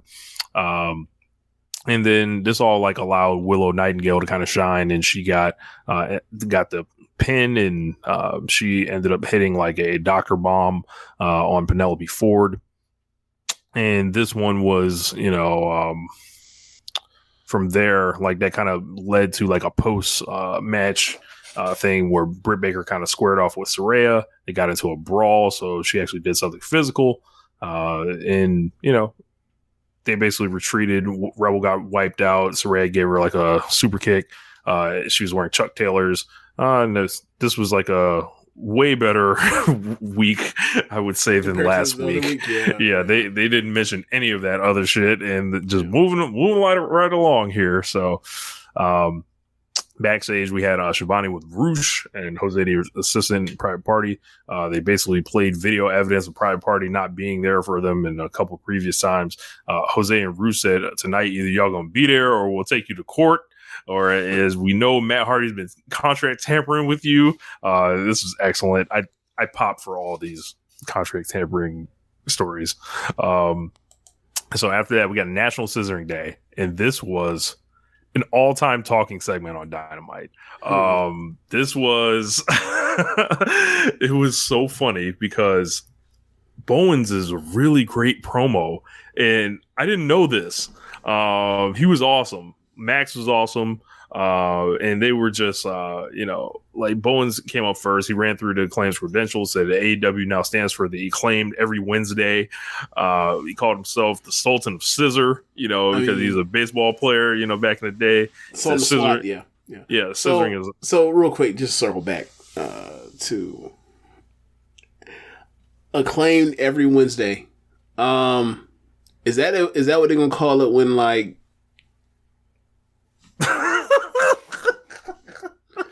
when the Elite end up in WWE after this fiasco, is that what they gonna call it? Because they can't call it All Elite Wrestling when they ain't there. That'd be fucking stupid. Claimed every Wednesday. I think there are going to be people making signs with that on it. So Bowens called himself the Sultan of Scissor. Says scissoring is a handshake and a sign of friendship. They're on a podium during all this shit. Said the Acclaim are a team, and we're not just thrown together like Keith Lee and Swerve Strickland. Daddy Ass then said, "This isn't Swerve's house; it's Daddy Ass's house." He gave Bowens and Caster a pair of golden scissors he got from City Hall. Caster said, "It's now your service to turn to your left and right and offer a scissor apiece to your neighbor." Max Caster said he talked about his father being on the Washington football team years ago, and they achieved greatness. He said, "I wasn't alive then, but my dad, this is a really cool thing." He was like, just when the Acclaim, they achieved greatness, just like the Acclaim did when we won the belts. He said, "This nation is divided, but there's no red and blue. It's all about wearing pink." And they did we're going to do the first ever bipartisan scissor. Right as it was going to happen. Wait. Would that be purple? I'm not one with the colors. Purple makes, but no. Okay, so I know you. He says it's about wearing pink because okay. Because there's red and blue, and it's about pink and coming together. It's that's not what blue and red makes. Okay, go ahead. I'm in no way doing it justice. These guys were excellent. Okay. But right as it was going to happen, whose house? Swerve comes out. People are furious. Swerve he's just looking like the biggest hater of all time. Excellent facials in this. Everyone has stolen them for memes already. He basically said, he ran down the Acclaim. He said, y'all shouldn't even be the champions. Y'all should be giving those belts to Billy Gunn. He's the reason, that they lost the title. Swerve basically challenged Billy Gunn for next week, so we're gonna get Swerve versus Billy Gunn. He's gonna walk the dog on this old guy. Swerve then pulled out a literal rock and said, "Rock beat scissors." Then all of a sudden, Mark Sterling came out with some papers. He said he covered, he told Swerve that paper covers rock, essentially. And, he has the lawyer shit. He said, I've been telling people for months that Swerve Strickland ain't shit, essentially. And the Acclaim, you guys need me in your fight versus him. He basically wanted to scissor with everybody, but they whooped his ass and gave him the scissor crotch joint. Billy Gunn accepted Swerve's challenge, and then they did the scissor, and everyone lost their mind for this. This was a great, I don't normally like these long ass segments, but this was long, but this was effective as hell. And people were going fucking nuts for this. The Acclaim is they're over on another fucking level right now. I don't get it, but they but they're delivering right now, and can't take it away from them. But after that, we got a Dark Order video package. They were talking about Friday's the anniversary of Brody Lee's last match. They're going to have a trios tag match with Death Triangle, and it's going to be Silver Reynolds and 10. After that, they set up Madison Rayne and Sky Blue against Anna Jay and Tay Mello. And they both cut pretty bad promos on each other. I believe the Sky Blue and Rayne combo were talking about how the other ones couldn't wrestle. The other ones are saying the other ones don't have charisma. So, I'm sure, Jericho was, sitting there what are y'all doing? This doesn't really help, coach. So, after that, they got Hangman Page versus Roosh. I'm sorry. Anna Jay said that people had no charisma. Correct.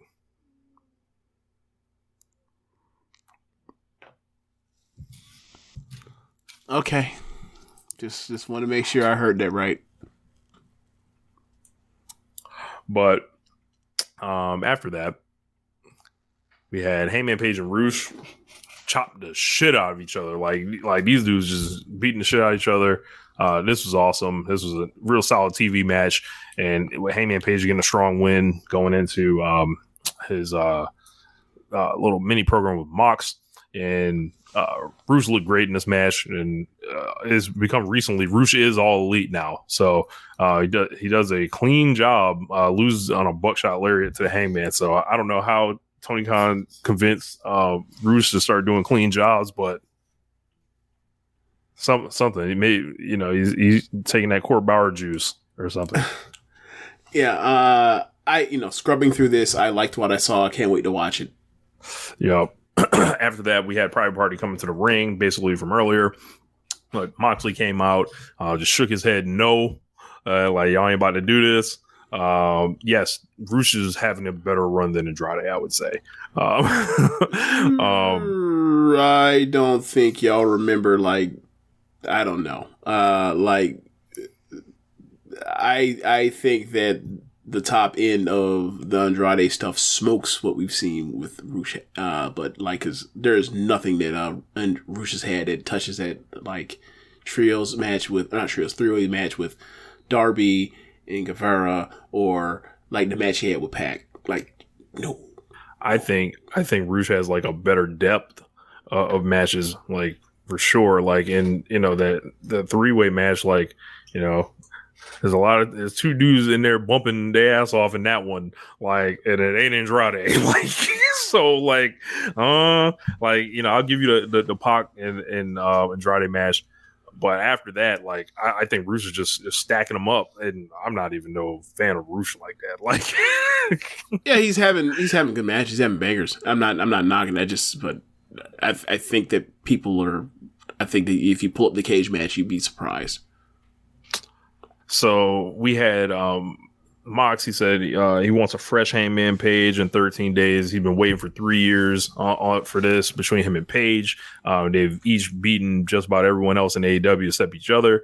Mox said there's going to be one last man standing. He's going to show up in his hometown arena where he was born, essentially, and choke Page out till he turns blue. Said he respects Page, but when the bell rings, he respects no one. And he went to leave, but Page basically called him back. He said, "Hey man, you're a sweet kid with a lot of kids around here. Your mouth gets you in trouble." And so I'm gonna let you off the hook just this once. And then like Paige was essentially saying Paige got one line. He was like, yo, like essentially like you came out here, so like what's up? Essentially, like if you've been waiting for this for 3 years, what you waiting for? Let's get to it. And their match will be in 2 weeks. So Moxley leaves, and so Paige wanted like Moxley to beat him up after he just had a hard match. To make Moxley like an asshole. Okay, yep. Great. So after that, Tony Schiavone is congratulating Willow. She says she's on a roll. She's going to challenge Jay for the TBS title. She said, then Willow said, "What if she's the one?" And 38-1. Luchasaurus then destroyed Fuego del Sol. Fucked him up. Burning Hammer. Choke slam. Jungle Boy then came out with a chair, hit Luchasaurus on the floor.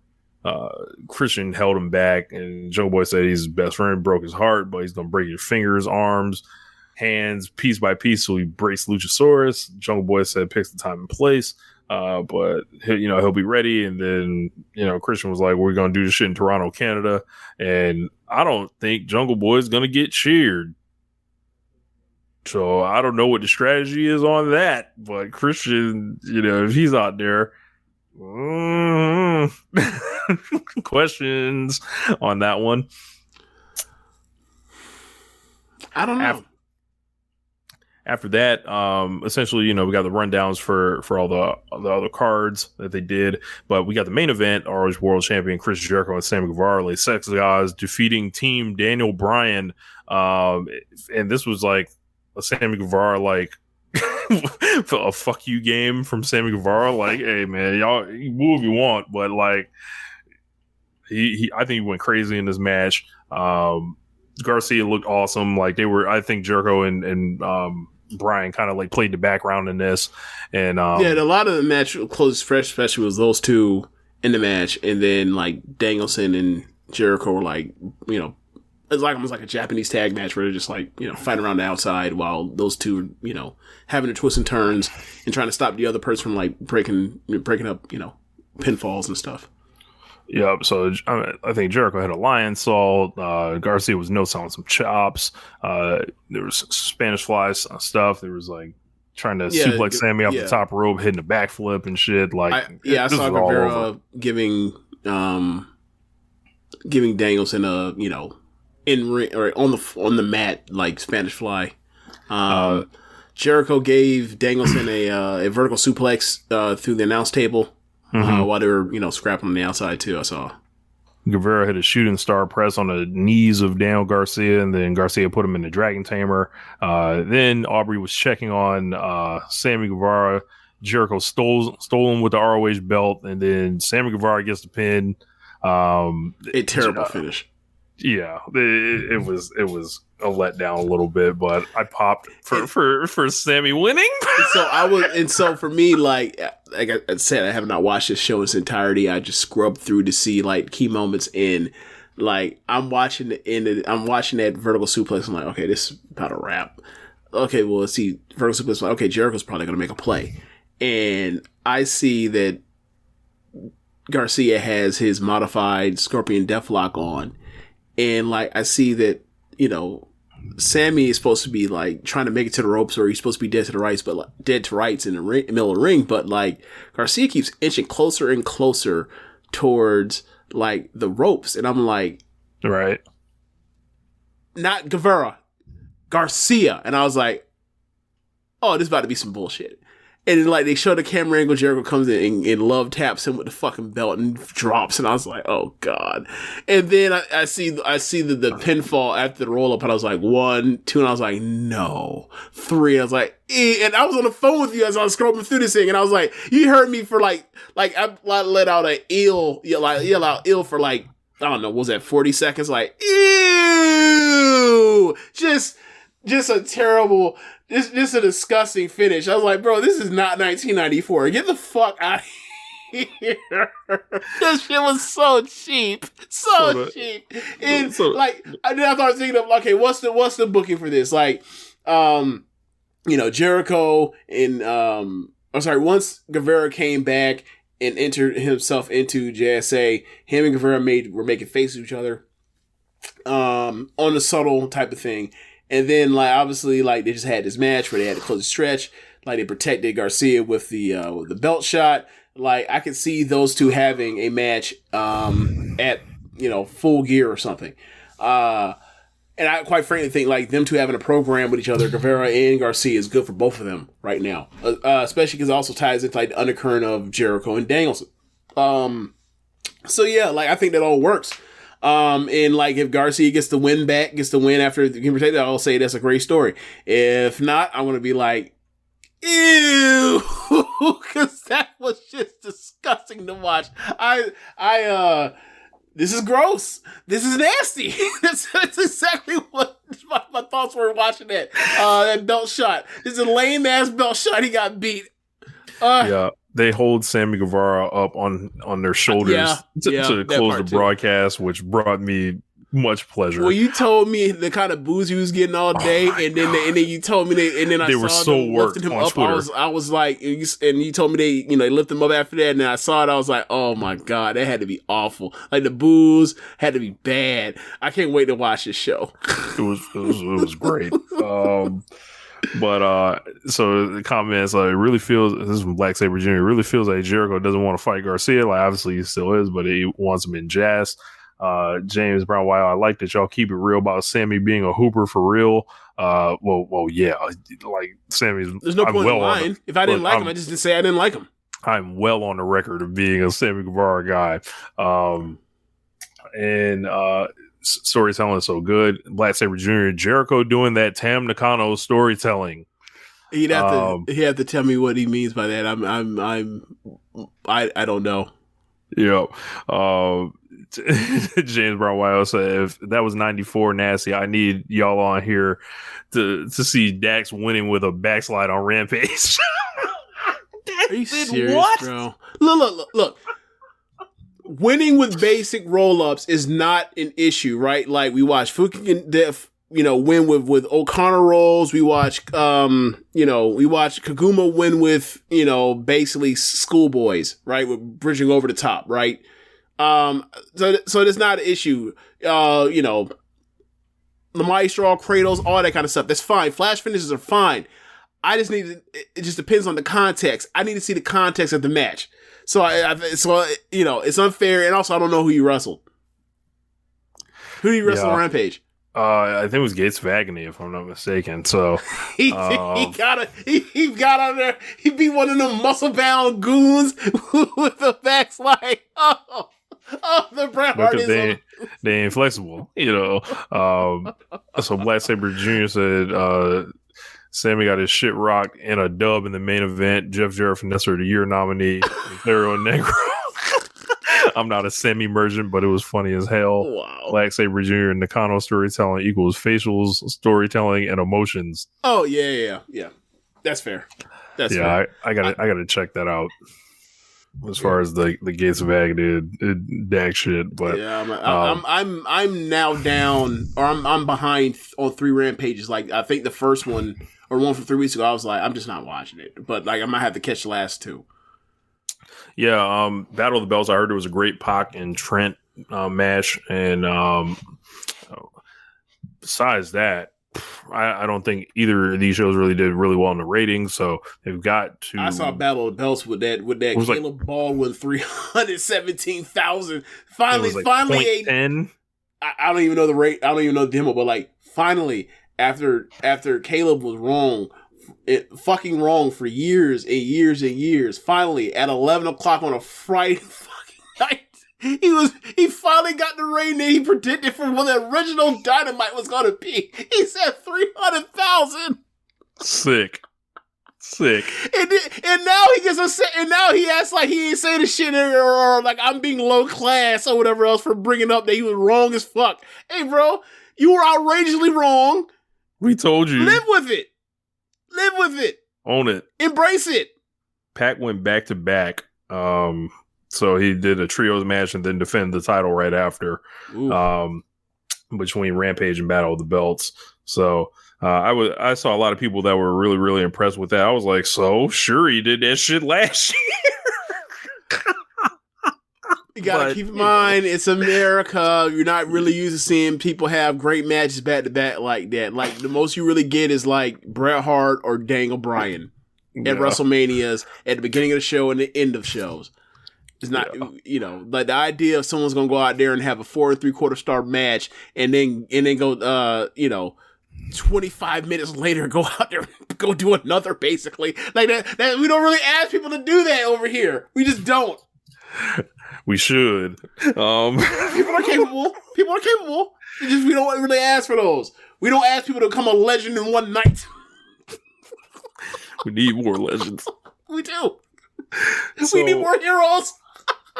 So it's time to jump over to WWE Extreme Rules 2022. Yeah. Yeah, man. So I watched this show Sunday. I was like minutes behind you as we were watching it. Yeah. And it was like I managed to be unspoiled on most of this stuff, I think, while watching it. So it wasn't like some, jaded thing or whatever else, or already knowing the results and shitting on the results like, a lot of Stardom watchers or whatever. But I thought, I thought it was a fine show. I didn't think it was necessarily good. I didn't think it was bad. I thought it was fine. I thought it was all right. Yeah. Fine, all right. Yeah. Opening match, Brawling Brutes versus Imperium, and I'm gonna say it right now. Absolute banger. Walter and Sheamus, or Gunther and Sheamus, is one of the best rivalries in WWE history. Yeah. Match for match. Yeah. These guys, anytime they get in the ring, any combo always goes off. I don't know what's gotten into Sheamus this year. And not even just this year, like last year as well. Like, because remember when him and Riddle were and McIntyre, it was like, yo, what if he just like just decided to beat the shit out of people? Like, it'll work. All right. It's almost as like they made him wrestle, like this standard babyface style or just traditional style, and like he wasn't. And that wasn't, it had varying levels of success or not success depending on how you feel about Sheamus at different times throughout his run. And then, like, he was like, hey, man, like, what if, like, y'all just let me wrestle like motherfuckers do in the Never division to an extent. Obviously, I'll still work a slow little pace or whatever, but, like, just let me go out here and we just find me and another dude about my size, we just club each other. And, like, somebody allowed him to green light that. Maybe it was, like, the idea that if he does that, then, like, he won't bump on his neck because he has, bad spine at this point. And, like, the trade-off was made, and this is where we are now. Because, like, he obviously always worked stiff, but, like, he wasn't just out here just in absolute wars. Or not absolute wars, but wars, like, or, like this 4 years ago. He wasn't. And, like, he's always had value to the company, whether it was, the bar thing was great at the time. And what he's been done the last 2 years in the ring. So I just, it is weird that like all of a sudden, like he's like, this has happened for him or whatever else. And like, you have to start looking around and start questioning, like, I'm sure you saw some of the NXT matches where people are beating the shit out of each other, right? Finn Balor has a fucking broken jaw in the main event on a takeover match, and they go another like 15 minutes after that or 20 minutes after that. But like, it's almost as if like Vince was like just like kept away from his shit all of a sudden, and like he was able to like just do the stuff that he probably could have always done. And lo and behold, like he's been a great wrestler the last 2 years. I don't know, man. It's kind of weird because like. Is it? How old is he now? 44. 44? Is this the beginning of the Tomohiro Ishii run for Sheamus? he's at a certain level, and also he just changed his style, and then he just takes the fuck off. Is this where we're at now? Speaking of that, Black Sabre Jr. says Sheamus and Walter are doing gentrified, never open weight championship matches and then getting them over. Who would have thought? That's kind of what they are. But yeah, this match, this ruled. I'm going 4.5 on this. I loved it. This was a unhinged trios match, no tags, just people beating the fuck out of each other, and this was good old white on white violence in this match, and this was just like, yeah, man. But it's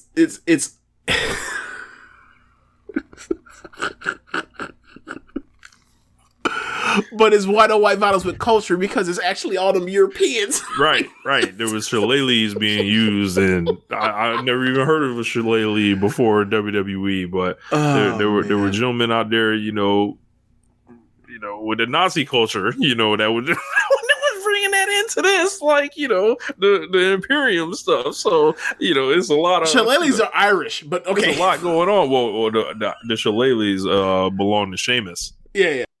So, you had Butch in there and Ridge Holland just running around like a chicken with his head cut off. There's clearly not the same as the others, but they clearly were like, "Hey, bro, we're gonna let you come out here and do a couple things, and then you get the fuck out the way." I like this. I like this match. I gave it 4 stars. Ruffians in this match. The thing for me was they put so many of these story lines, these story beats of. It felt like a, for me at times, like an amateurish attempt at a old Shields match, where it's like Hills get strength in numbers, they take people off the table, sets up comebacks for other people, and then there's other times for people, because basically they took Sheamus off the table quick with a big move off the bar thing, and then they end up taking out Ridge Holland, which left Dunn to go out there to fight for forever. And then right before they took him out, Sheamus rises up like he's Brock Lesnar in a multi-man match. And then he comes back, and then they end up making a save. That after going through it all much, it was just like beat by beat, so much like tropey WWE faction match or whatever else. That it kind of got in the way of them, just like could have possibly just I think they could have done more creatively, but whatever. Still a great match. I ended up giving 4 flat stars. Super fun match. One of my favorite matches in WWE this year that I've seen. So James, after that, we know what the next match was. God. The SmackDown Women's Championship. Ronda Rousey defeats Liv Morgan.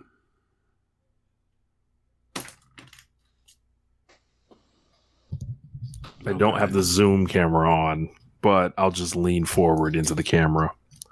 This is the day that you would think I would be happy about this, right? Like, well, Liv Morgan lost. When did she ever win? This has been a geek from day one. I told people Liv Morgan would never win. Back in February. This is one of the weakest presented champions of all time. And this is a company that just had Big E win the championship last year. Yep. This woman won on a fluke cash-in where she almost lost the match.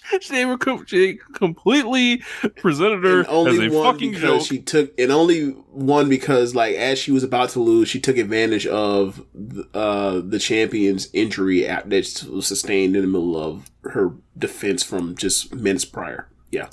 They had another match with them at SummerSlam, which they were afraid to give Liv Morgan offense, and she won off of referee stupidity. Right, when she taps out before Ronda Rousey actually gets pinned. Yes. Get the fuck out of here. So I can't even say that like Ronda got pinned because like she got fucked. She got hoed out of what she was owed. Right. I didn't even mean to rhyme, but it just happened. Yeah. Right. I believe she may have defended the title against Shayna Baszler. And that was one of those, we can't take it right off of you, because then it'll expose that we really didn't give a fuck. This was nothing more than one of those Nikki Cross, Carmella midsummer title reigns with the women's division they like to do to try to throw someone a bone. This was This match was absolutely horrible. It was dreadful, by the way. Before we get to that, but yeah, man, I can't really be too happy about another Liv Morgan loss, because I've been calling them all year. This has all been losing, whether it's in kayfabe or not. I know what a winner is presented like. This person was not presented like a winner at any point. Stop. I'm glad the charity has come to a cease.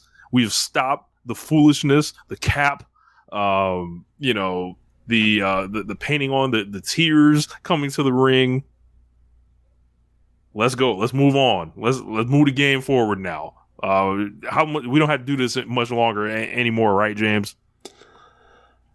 I don't know, because like they're doing some weird storyline where like it seems like she's about to have some type of mental break. I don't know. So after they it was one of those matches like has to especially suck because like the match isn't.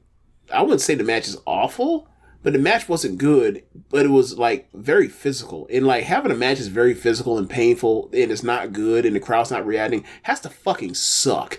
It can't be too different from like, you go out and during the pandemic lockdown era, and like you got to go out there and have a match, and there's no like crowd to get you that nervous energy and shoot you with that adrenaline because like you're performing in front of an audience. Like the audience is there. They're sitting on their hands. You're beating the shit out of each other, and no one's moved at all. Like when they were hitting each other with that bat, it was like you can hear the thudding off that bat. That horrible. Shit, it looked horrible, but it looked like it hurt at the same time. And then like the belt stuff. So the chair shots were visible. Like the belt stuff with the black belt where like Ronda's whipping her with the belt. You can see the marks on her. You can see the marks all over Liv. That looked painful. And then Liv hits like the Hogan, the 90s NWO Hogan-esque like chair shots that are like, what's the point of even grabbing the chair if you're just going to do that? Like you got to do something more convincing. They had the chair fall out the corner when they were kind of going for some like backstabber thing. Yeah, they were going for a backstabber, and then basically just going to like not catapult her, but like launch her from that position into the chair, and then it fell out, and then they tried to do it again, and then they realized it was nothing, and then they did it one more or a second time, and then like they just decided like, well, just shoulder the post, which Triple H would have said no to, because Triple H like never takes the post because he's like he has no depth perception for taking the post going through those turnbuckles. But anyway, you could just see Liv's soul die when that chair fell too. It was just like. Damn. It was funny when you said it, but then I watched it, I was like, it's not as bad as you made it out to be. But it was funny. But the part that really sucked, obviously, you have the, we mentioned the chair part, we mentioned, or the chair strikes or whatever else. But the part that really sucked was like them getting to the finish where, like, Ronda is clearly like going for some type of, I think a triangle armbar, then transition to a triangle choke, and then Liv was supposed to like, depending on what it was, either basically lift up for a powerbomb or lift up for a gotch lift, which one? And then I believe Ronda was supposed to, while she was at the top, at the apex, it was supposed to transition to whatever she was supposed to get to. But Ronda's bigger than Liv. And like and I don't know if they practiced or thought it through, but like Liv had no chance of getting her up, and they just sat there forever. And like while still attached, and so Ronda has to like scramble to come up with, think of in her mind like what's the thing I can get to while I'm literally on my head. She's literally like on her head, like trying to come up with what she's gonna get to, and they eventually went to like only thing I can explain is like bro. Ronda it looked like it was like she went out on a choke due to like the arm being a lever. It's almost similar to like a Konami's triangle lancer, except not at all. And then the commentary called it something about some type of arm move. It's like, well, why the fuck did she go out then? You didn't explain this well. They couldn't cover for it at all. It was bad. It was bad. And they were stuck like that for like 20, 30, 40, 50 seconds. It felt like eternity.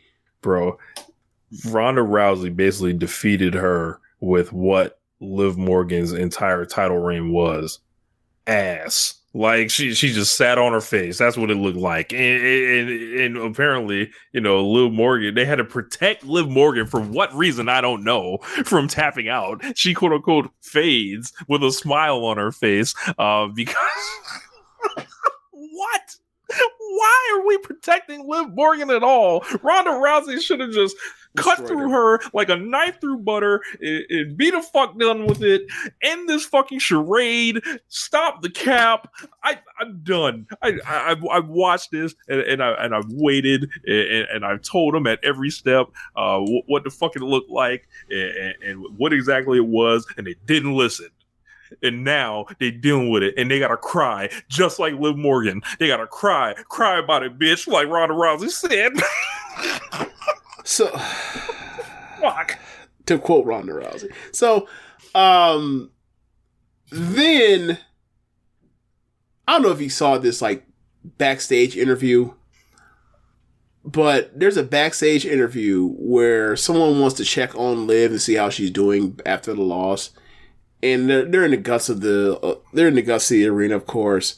So like they go to find her, and then the camera pans over, and like she's in like a dark corner, like in like crouched down, and like she's like she looks like Mick Foley. She looks almost like belligerent. Yeah. She looks belligerent, and she's smiling. She has the crazed eyes, and I was like, oh. She had a psychotic break because she was losing, and they're going to turn her into the crazy chick. And I'm like, okay, like I've had enough of this. Like, cute woman becomes crazy chick trope in WWE in the last like decade. Like we had that with AJ Lee, we had that Alexa Bliss. Now at this point, like twice. Now we're about to have it with her. It seems like there's an archetype here, James, and I haven't liked none of them. Like none of them. Good fucking God. Yeah, and like, whatever, man. Whatever. Trash. Absolute trash. I hope she has fun in a Firefly costume. Jesus Christ. Oh, God. Oh, man. But wouldn't that be piss off people because people want to be Alexa or whatever else after, especially when Alexa was the Fiend 2 years ago. They're going to have to pick. A year ago. They're going to have to scrap it out. Like, they stands are going to have to scrap it out. And I'm going to just sit and watch and tell them they're both dumb. So has Julia Hart asked for her release so she can be a part of the Wyatt shit? Or God. No? She's not, but yeah, people are going to drive me insane with that one too, I imagine one day. After that, we then got the strap match between Karrion Kross and Drew McIntyre. Jesus Christ. I'll just say this. Free Drew McIntyre.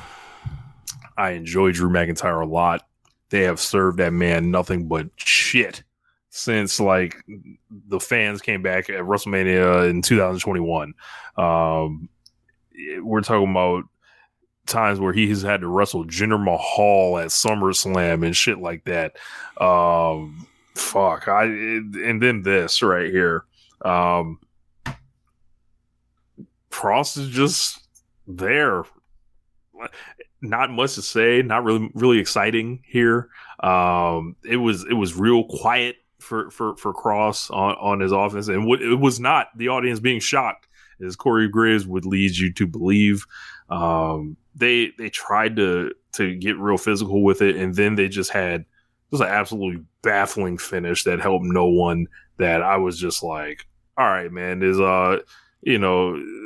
who booked this? Like, is this the new and fresh vision of Paul Triple H Levesque? Like, what the fuck is this? Like, and what's her name got in the ring? Scarlett. Pepper sprays this man's down. This is like her third time getting in McIntyre's face throughout the whole like pre-match in match. Yeah, which is like, well, then mace him at the fucking start and be done with it. Save us the time. Like there were no rules anyway, so like right. Yeah, this was rather. All right, let's take it from the top. So if I'm getting the ring, Drew McIntyre puts his hand in the strap collar. Karrion Kross proceeds to not put his hand in the strap collar.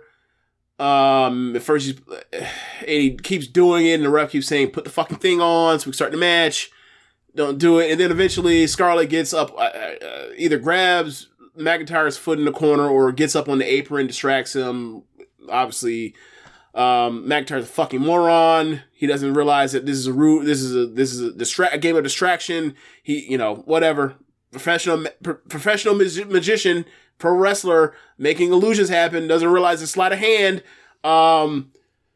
In comes Cross, attacks him. They brawl basically all around the ringside or out the ringside area, up around like the 100 section, and come back through around the other side, come back into the ring. McIntyre bests him. He ends up cuffing him into the strap. The bell rings, and then Cross cuts him off by getting Drew McIntyre by running his arm that's cuffed into the post.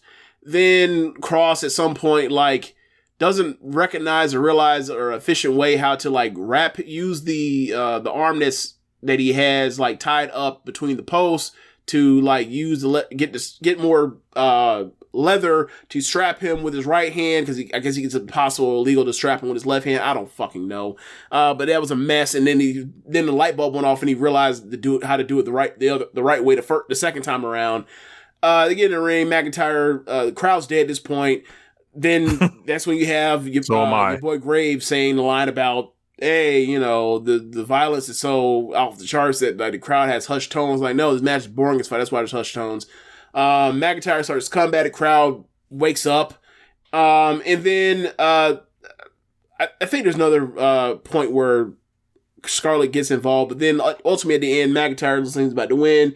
Scarlett gets up. Scarlett should be noted she is dressed more similar to the smoke show stuff when she had it, so therefore she flaunted it at different points in her career. It stops it in her wrestling journey, and she shows up she comes up, gets in the way, goes face with McIntyre. She pulls out a can of mace, maces him. Cross all over McIntyre, and then he hits the basically the running elbow, the hidden blade deal that everybody WWE steals now, even though Will Ospreay is this broke motherfucker that they say is a nobody. You got the cross, you got the fucking hidden blade there, you got the Chelsea Green shit that Rollins does his fucking self, which is oh my god. Anyway, whatever the hell it is with his the neck breaker, let go, hit the elbow thing that Ospreay did. I think it's called Chelsea Green, whatever. But yeah, so that match sucked, and there was only one point in the match where I thought was actually any fun. Was that they basically did a strong style elbow strike exchange set with a strap, and I thought it'd be fucking interesting. I never really thought anybody would just descend the paint and just throw blows with the strap. I've never really thought about it. But it's why couldn't that have been 4 minutes of the match? He got the fuck out of there. Y'all beat the shit out of each other. The crowd was bored. It was not interesting. Hitting them with the strap, huh? Grow up. Yeah, I was just very disappointed. And you start looking at these people that CrossFit in his run in NXT to now, and you see the list of the people that he has wrestled in big matches, from Ciampa to Keith Lee to Balor to Gargano to Cole to Dunn all at once, O'Reilly all at once to Samoa Joe. Then he got sent packing, and then he had the match with Minoru Suzuki, that was nothing. And then he had that I'm not even going to count that match with Harry Smith Jr. at Ric Flair's last match, but I saw that match and it was nothing. And then he's been built up for months. In the middle of Clash of Champions, they let you know that Cross is going to be there and there's going to be somebody that McIntyre's going to deal with. And then they get to the strap match and this was also nothing. Cross has nothing for y'all. For those that have, there are no hidden tricks. There's no hidden tricks. He's not gonna be better. He's out here. He went out there and threw the safest suplex I've ever seen in my life. And I'm not saying it's the worst thing in order of those safe suplex, but him doing his Brock Lesnar routine doesn't work because he doesn't have the juice like that. He doesn't have the presence like that. He doesn't have the command like that. He's like a baker. He doesn't know how to cook. He just knows how to follow instructions. This is what you're supposed to do at X, Y, and Z. And hopefully, wrestling is a math equation. I have it figured out, and he goes out there every single time. It is not a fucking math equation. I'm sorry, it's been the case for him for ever since I've seen him since he came to NXT, and like he's in there with some of the best wrestlers like of this generation and in the industry and in the world, and like these are the results. He's not good enough. There's something in between between his ears that just is not. It doesn't. I don't know. Like it feels almost like if somebody just like flip the switch, we on to something, but it's just not there so far. And like I see what everybody else sees as far as the potential tools at play, but I don't think that switch is ever going to turn on. The same reason why like you just can't turn anybody into Tom fucking Brady. So there's a mental component that's just missing or whatever else. And like if you want to, it's WWE, so they'll wait forever until it finally happens or whatever else, or if it does happen, and they'll see. But right now, through the years I've seen of him, I'm not holding my breath on it. He's Baron Corbin with better physique. Triple H has hired all these people back and continues to hire them back after the show. He was the only person that made this card. And this is what we got for it. Moving on, just thought I should note. After that, Bianca Belair versus Bayley. Oh, real quick, I thought it was funny, and I mentioned it to you. Like he's throwing no safe Saito suplex, and like, I'm sorry, bro. Like, just absolutely safe. I'm sorry. Just, that's fine. That's fine, right? Just time place those safe suplex. Even Brock Lesnar at times throws safe suplex. It's fine, but like, bro, and this ain't necessarily his fault. But like, look, man. Last week I just saw Julian Tammon in the Grand Prix final. I don't give a fuck about what you doing with these throws. Like, no, just no. Doesn't move me. No.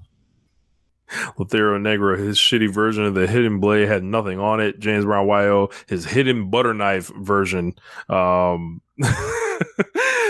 Sabre Jr. I wonder what happens when Triple H runs out of pops. That's fucking hilarious. Yeah, man. I hear Raw was not it tonight from the timeline. So at this point, I was like, hey, man, Bianca, come save me. Come save me, Bianca. So go ahead, Rich. So we got Bianca Belair defending the title against Bayley. I love Bianca's gear. She came out in it was kind of like this white and gold and blue combo. Yep. She had this kind of like a shorts cut of it, so a little bit changed from her normal pants. She's taking on Bayley. Bayley's out there, and they kind of try to work it was almost like, obviously it wasn't a high flying ladder match or anything, but it wasn't necessarily one of those I'm gonna beat the shit out of you ladder matches either. It was very like, good yet tame. Yeah, it was just like a ladder match. Yeah, like a by the book kind of, and beyond. You know what it reminds me of? Superhero stuff. Do you remember the LA Knight Cameron Grimes ladder match from last year? Yeah. It reminds me of that. I think that told a better story of the escalation of the bumps, but it reminds me of that. Of like, we're having a ladder match, but we're not gonna like fucking kill ourselves. Yep. Bianca, the goons run out towards the end of this. She dispatches Io and Dakota like geeks, gives them the KOD both at the same KOD. Time. Yeah. Bayley obviously loses this match. And I'm like, well, the damage control people, like, they got completely, like, fucking killed here, right? So, get them out of here. So, like, what we got next for Bianca? So, I don't know. So I saw some people were upset that Bianca won, and I gotta say, hey, I saw that she's too. The top babyface in this promotion. What the fuck are we crying about now? Like, I just think it's the love for Bayley. I'm sorry, I don't see it. She's anymore. A heel. Like, sorry, they love her still, and fine. I'm like, I was watching the promo package for this. I hate her voice. She's woman Seth Rollins at this point. I was saying that months ago, or even a year ago. Like, it's really bad. It's it's not even a character. I don't find it. I don't find it interesting. What is the character? What is the character? Bad. What caused it? What is she doing? How is she behaving because of whatever happened to her? It is literally just like, go out there and be annoying. Right. Just go out there and be annoying. Like, okay, Yeah. But it's also go out there and be annoying, but you have the goodwill of people that like remember when you were fucking awesome. So like they'll rock with it because they want to see you do well. It's also like partially charity too. Like, nah, man, no. But it's too many heels like this in history. This is like fucking Planet Champion shit. Like all the same shit. Just like I don't want to watch this. Like and she had another good match. Like her and Bianca always have good matches. Like outside of like Sasha. And well, I take that back because NXT stuff. I'm not even gonna go into that because obviously it's EO. But like she they've had like 2 or 3 pay-per-view matches and they're all very good. So like yeah, I end up giving this match 3.5 stars. I enjoyed it. But yeah, like this now, like this is I forgot what the date of it is, but like they would have won LeBron Ramon James like. Give it a week for this. Like, Damage Control, like, Bianca beat them 3-on-1 in a ladder match with, like, none of her friends could come out there because they all got beat up, like, the weeks, like, the go-home show. So, yeah, like, Bianca's awesome. Bayley, also times when she's moving this match where it feels like she doesn't move like how she used to move. I'm still wondering about, like, is this now, like, the Mia Yim, Becky, or older Becky Lynch, not older Becky Lynch, like, 2000, let's say, 17, like Becky Lynch era of her career was like, okay, it's just like she has WD, like she has rusty knees, it seems like. So we'll see how this goes. I would say like, hey, it took me a really long time to come back from this ACL recovery. I really don't want to do a fucking ladder match. I mean, I think that has a lot to do with like why this match was so quote unquote safe and like whatever. They had a very good match even while it being safe, but it's like maybe don't ask her to do this. That's kind of stupid, seeing how it took her that long to come back. Like, EO's in the group. There's that part, too. Use EO. Like, but, you know, she's a goon now. So, I feel like this group is already, like, it's been, 2 months, maybe 3. I don't know what more they have. I guess they're going to have to try to put something together for Survivor Series time. Maybe they'll figure something out. That's what it'll end up being, yeah. I Quit match. Finn Balor and Edge. A snooze fest for most of this. So I watching the show, just watching it, and notice that second matches you mentioned, or sorry, third matches you mentioned, you have the strap match, and after the match goes through the whole fucking thing, keep in mind these are no DQ matches. Have to go through the whole fucking rigmarole of the telling the story and the ebbs and the flows and getting the crowd. They're not really getting the crowd, but you get my point. All the stuff they get fucking told they have to do to have a good match. They're just going out there and just having a good match. At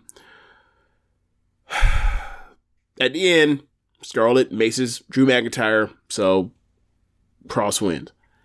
Bianca, Bayley, they have the whole match. Asuka and Alexa are not at the show because Damage Control beat them up.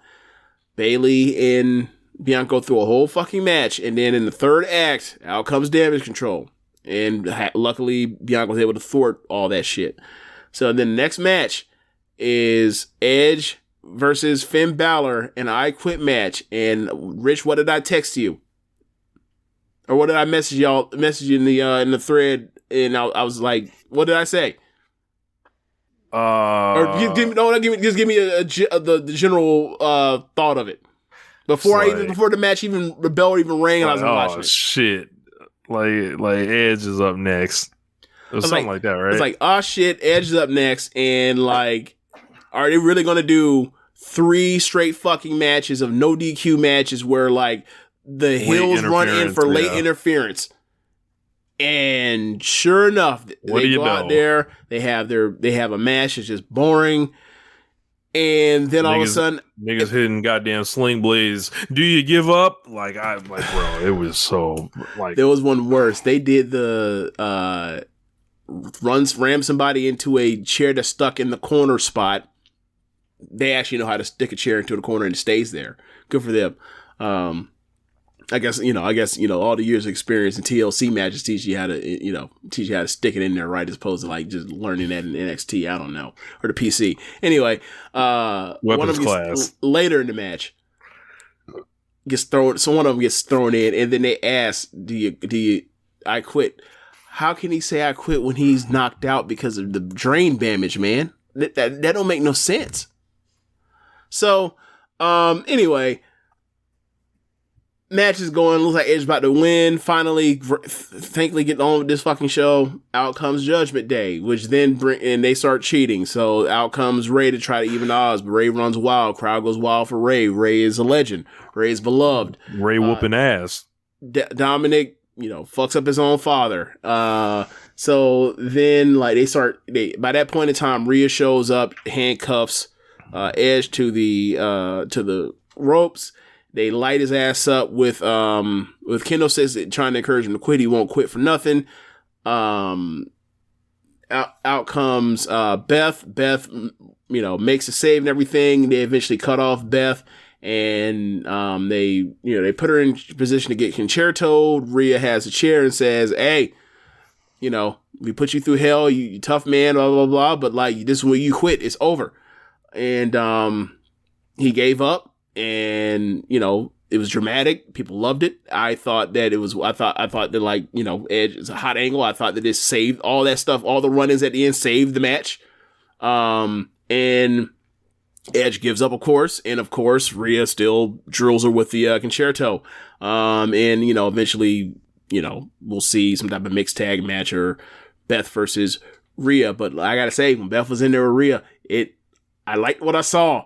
Can we get that? Can we get them shipped to Stardom so we can get the match done the right way? But moving on, I thought this was a really good angle, really good storyline, believable, and all that stuff with the Ray stuff, with the Dominic stuff, with all the family stuff, and the two legends that have the connection to each other. I really thought like this was, I don't know. I thought this got on base. I thought this really got on base. I thought it was really well done. The match stunk until they did all this. It really did. And it was slow, and it was like 30 minutes almost. But like once they got to all that stuff, like it went for me. It worked for me. Yeah. Edge got to stop. He got to stop this. He got to stop going You're right. long as hell. And we thought he learned his lesson last pay-per-view when him and Ray went out there and went short, and they also did all the smoke and mirror stuff, and it went crazy and everything. And like, if this match just goes 15 minutes, people will love this match so much more. Yeah, it was so long. It was like 20 minutes before anything happened, like of note. I was watching this, I was like, Sting fucking delivers on it every fucking time. Like, and I was just thinking about Sting and Edge. But to be fair, he's asked to do a lot less than Edge is. Yeah. That's bad booking. That is bad booking. But yeah, I was going to say, if Edge can't do it, maybe he should get the message.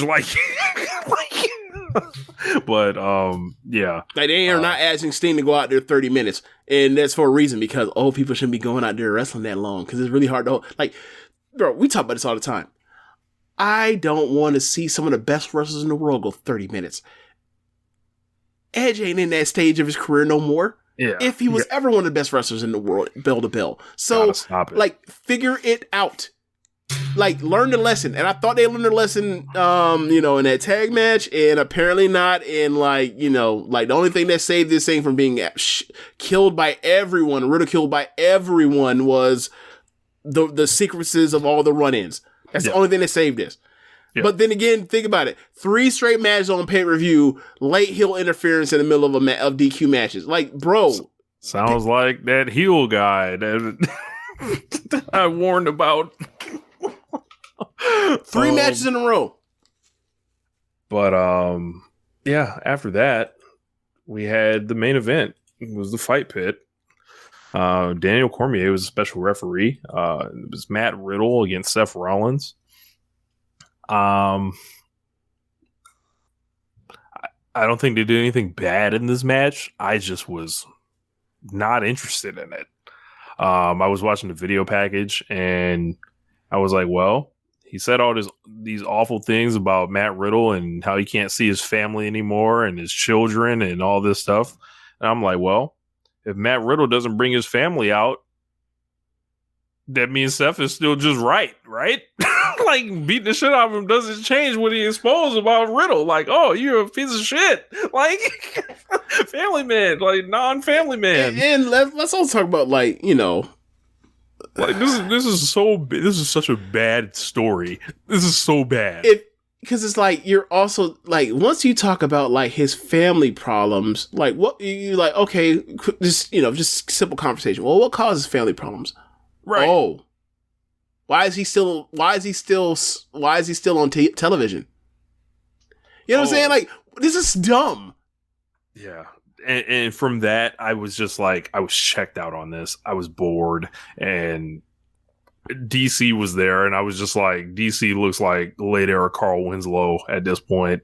And I was like, cool, DC's there. I don't have anything against DC, but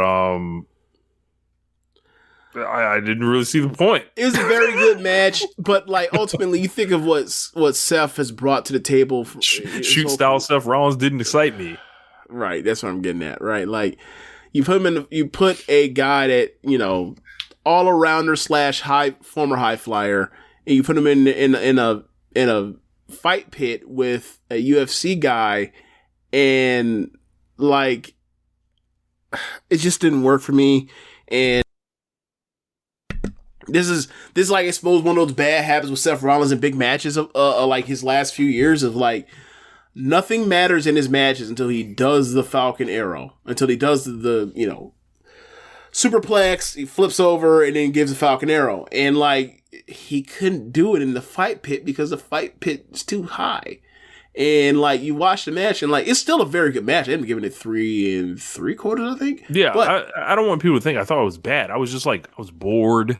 And I was just like, it just wasn't landing because I thought the storyline was awful. Right. And then I don't think it was awful, but I think for me, it's kind of like, it's off-putting. But well, I guess that maybe it's me another way of saying it's awful. I don't know, whatever. But then they end up on the top.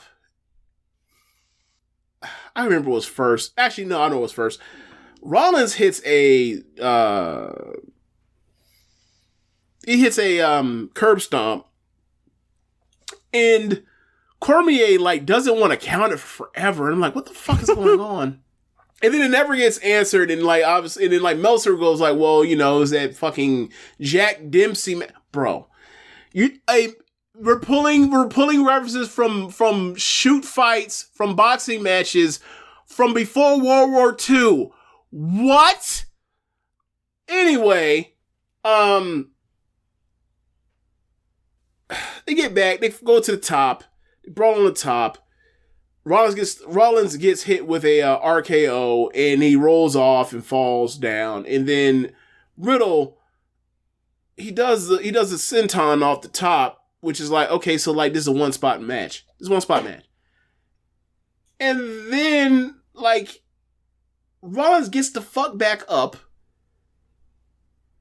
goes on a run of his own, hitting 1 million like buckle bombs, and then into the cage or whatever, and then Riddle basically like slaps on a triangle and then he taps out. I was like, okay, Sammy Guevara, what is so hard about motherfuckers building a match to the best spot in the match and then just finishing fucking there? Why do you need to kick out and then do something so far less interesting or compelling or gripping or emotionally, into it than what you had? Go home there. Like, if he hits him with a floating bro, breaks his fucking ribs, Riddle's selling it like he broke his ass, broke his tailbone. Shout out to Adriana Chechik or the last couple days after what happened to her. He sold like he broke his back in 2 places. And then Riddle is, like he broke his ass. Rollins just gets up after like this dude just landed on top of him, and then gets him up, throws him around, and then gets choked out because Riddle like cut off his air supply. Like that is not the peak of the match. That is not. Yeah. What are we doing? Yeah. This was just. So the fight pit with the laser lights on it, I was like, man, that like they had it looking too pretty in there. Like it wasn't. It was too pretty in there for me. It's not the same aesthetic as being in the fucking LA Fitness. Yeah. So So, like, you know, look, 3 fight pit matches, all 3 of them have been very good at the least. I think this was the worst one of the 3. Whatever. But Riddle wins, walks out, goes to the top of the stage with DC. DC raises his hand, lights go out. Out comes Good God. Bray Wyatt. Crowd loses mind. Crowd been waiting for this all night. At certain points of the show, when they were pissed off at certain points, or, you know, antsy or whatever else, they started doing Bray Wyatt chants, whatever else. Huge mega pop, going nuts from the whole time. They're doing the tease of, like, the buzzer, the bunny, the rabbit, whatever the fuck. They have a fake fiend. They thought it was actually him. They lost their shit, and then they're doing all this, like I talked about, all the sleight of hand stuff, because ultimately they got Riddle and DC off the stage. They're doing all this setup stuff so they can build a dimensional portal wall against the backdrop of the entrance ramp. Do the light show. It looks nice.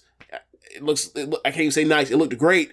He comes through. They go nuts. It's so loud in there that you can't even hear what the fuck he's saying, but, like, he takes off this new mask that he has, and he says, I think you couldn't even hear what he said, and he lights off the thing, and it was like, bro, they went nuts for this fucking guy. Like, this was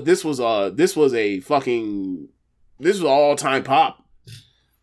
This was all-time pop in reaction. They were going crazy. They were going nuts for that dude. And, like, remember when he showed up as the Fiend in SummerSlam 2018 or 19? 19. Remember that? Remember how crazy that was? This smoked that. Like, he got an all-time pop.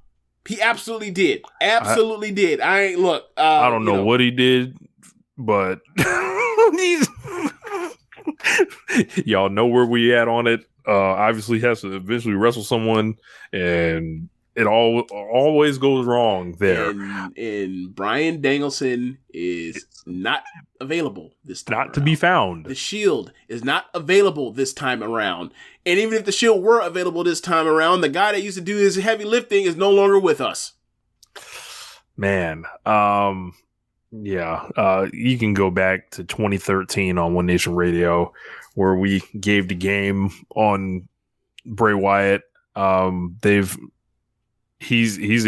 If he's convinced this many people that he's this missing link and this star and stuff like that, God bless him.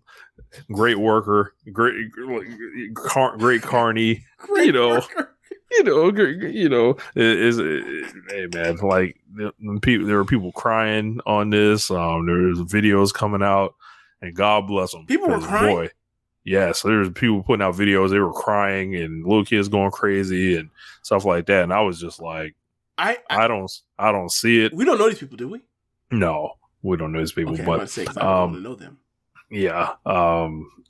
Obviously, the Fiend was horrible.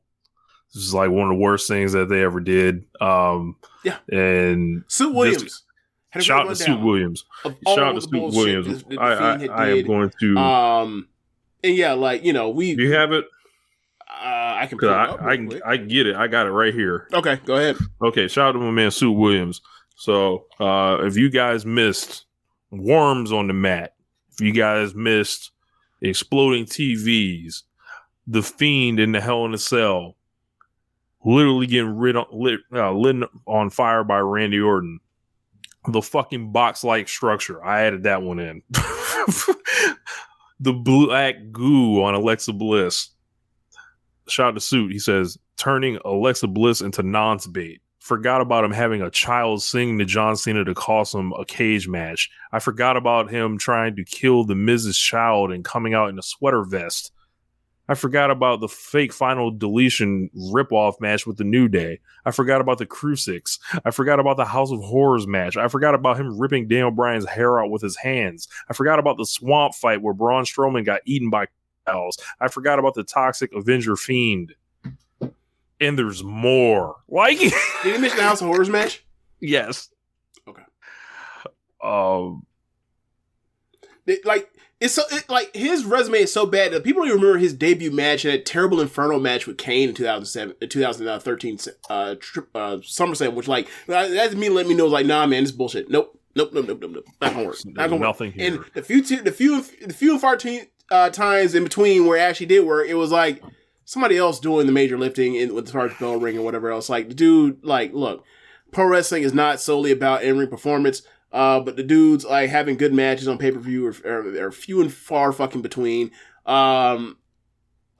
But ultimately, like, the thing with pro wrestling is all the presentation, all the spectacle, all of that, whatever else, is to build towards a match. And when you have this guy out there that has like, I don't know, like has a batting average of if I was like being called up to AAA right now, like, what do you think is going to happen? Like, I have no belief that this dude has figured it out now that he was fired for like 2 years, whatever else, and now he's back, and they're letting him, and they're now like they're giving him all even more creative leeway now that Vince is out the way. Like, this is probably going to suck again.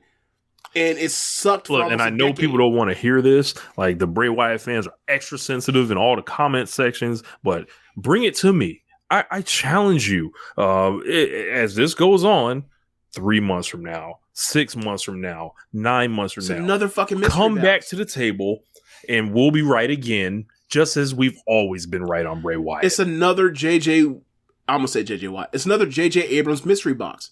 Like, and Rich, didn't I say this shit in like 2014? Like, it's a mystery box. Like, the new thing is like, it's his enigma, and and because like he's such a great talker, and like these characters that he plays are initially compelling in a way that I can see why people get sucked in on this all the time. They get got every time. Right. Scammed. And like, like when the Fiend the stuff started happening, right? Like when he got that reaction, like, hey man, whatever. Like, y'all, it's up for, look, he's over, push him. Because that's what wrestling is. If you get the fuck over, push that person. So like once they started fucking up other people's careers involved to make it happen, and then like they were like, okay, this is a problem. This is problematic. So they got to figure out something. And they never came up with any solution except for send his ass home and not pay him. But like, with him, it's always a new. It's always thing. All about him. It's always a new thing, in that too. But it's never about who he's working with. Yeah. No one ever benefits from it. No one goes out into the feud better or worse. Like, the one exception is Daniel Bryan, which was already there, and is like the one lone thing that people are so hoping for. And I gotta say, like, you see any other Daniel Bryans around here? Not in that promotion. Not in that division. You want to say Bianca? Fine. Do you think they're going to do Bray Wyatt versus Bianca Belair? I don't. But yeah, so when I was saying the thing about like mystery box stuff is like, it's always this new thing that he has, this new gimmick he's working, right? And then eventually over time, it turns up fucking shit, and like, or actually pretty quickly you find out this shit and there's nothing left. There's no actual thing on the back end of there that's actually like, you think is a carrot on the end, but actually is nothing. It's just you going down that hole. And like, they're ready to go down that hole again and getting nothing again and being disappointed. And it's like, I gotta stop falling for these same tricks, man. I gotta stop falling for these same tricks. Like, it just keeps happening. So, whatever, man. Like, yeah, if y'all, you want to yell at us, say we're haters, blah, blah, blah. Yep, haters, you hate WWE, you hate Bray Wyatt, da, da, da, da. Look, bring it to me. Fine. Bring it. Fine. Like, look, if he ever figures it out and tells a compelling, coherent story that goes long term, if he ever does, we'll be right here and we will say, hey, he stuck the landing this time. But when it only took him over a decade to do it. We'll say that too. But if you want to play the probabilities on this, chances are, like, in the next year, there will be a segment where we go over this and we will say, why didn't you learn this fucking lesson? Like, what has history shown you? You think it was all Vince McMahon that fucked this up? You don't remember these reports about how the John Cena thing was a disaster and John Cena had to tell him no about a million things and to actually try to stick that one? Yeah, this is John Cena who won WrestleMania match in a year with one of the best production teams you can ask for to figure this shit out. And it took and you nearly heard here. I can't even say the word. I can't even say Herculean. The word. Yes, Herculean kicking my ass, bro. They kicked my ass. Like it took that kind of effort to just solve that one. So and everything else has been shit. Like where does Alexa Bliss tie into this? If it does, I don't know. I don't care. I will hear the reports about this stuff and whatever else. And then on his pay-per-view shows, when he has his matches, whatever else, and they're all squash matches, or they're like, ruining Seth Rollins' career, I'll be like, hey, you see this shit? These are telltale signs. It's bullshit again. And y'all just gonna be wrong. It's gonna be wrong. And it's not like, you don't have the video proof of this shit. Like that shit with the Miz should have been all you needed to see when he came out there and like, threatening to kill his child. I left a watch party. Comes out and he's like, pumping his hips and his arms and all this stuff with the belt, and everyone in the crowd's just looking at each other like, what the fuck is this? And then the Miz comes out there and does his little spin and his little point and all that stuff. And I'm like, man, imagine the opponents. Imagine who the opponents will be. And I'm not even going to say the name that everyone wants me to say. Well, but I said it on Twitter. Like, I'm not even gonna do it. Just imagine. Can I do it? Feel free. Look, man. When Cody comes back and these morons decide, hey, let's put Cody Rhodes with Bray Wyatt, and they go out there and they fuck it all up. I ain't got nothing to say. Look, I'm all I'm saying is like, hey, I told y'all, because bro. Those are two people that have some of the worst ideas for what they're trying to go for their characters at times, and they get themselves in these situations. And all right, y'all ever seen Hulk Hogan versus? Hey, y'all ever seen Hulk Hogan versus Dungeon of Doom? Oh my god! Oh my god! Boy, it will be glorious times. Imagine the audio. Imagine. It'll be very damaging because like Cody is actually like they did great with him when he was around, and then like they'll fuck it all up. They'll just fuck it all up. Top male baby face, and they'll fuck it all up because they don't know. All right, so was right. Yeah. Quick thoughts. Tokyo Joshi Pro had their show on Sunday morning. I watched the whole show. Rich watched the main event. Let's just talk about the main event. What do you think of Shoko Nakajima versus Yuka Sakazaki? I've never seen Yuka Sakazaki look so focused and determined ever in a match. She had this look like she wasn't doing the shit. She wasn't doing like shit. Wasn't the magical girl in the ring. Like this was Yuka fucking Sakazaki. Like, yo, you're not better than me. I'm in clear control of all this shit, and I'm just gonna dissect you piece by piece. And that's what this match was.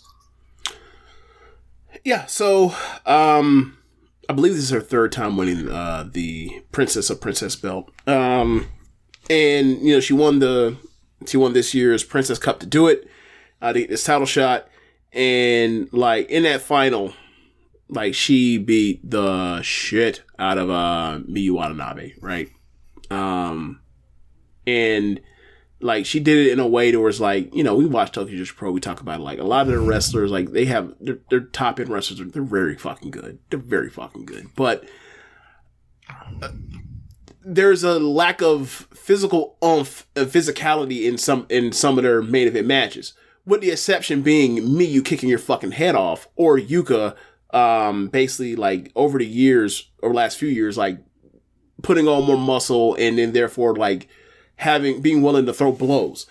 So after she put down Miyu in the final,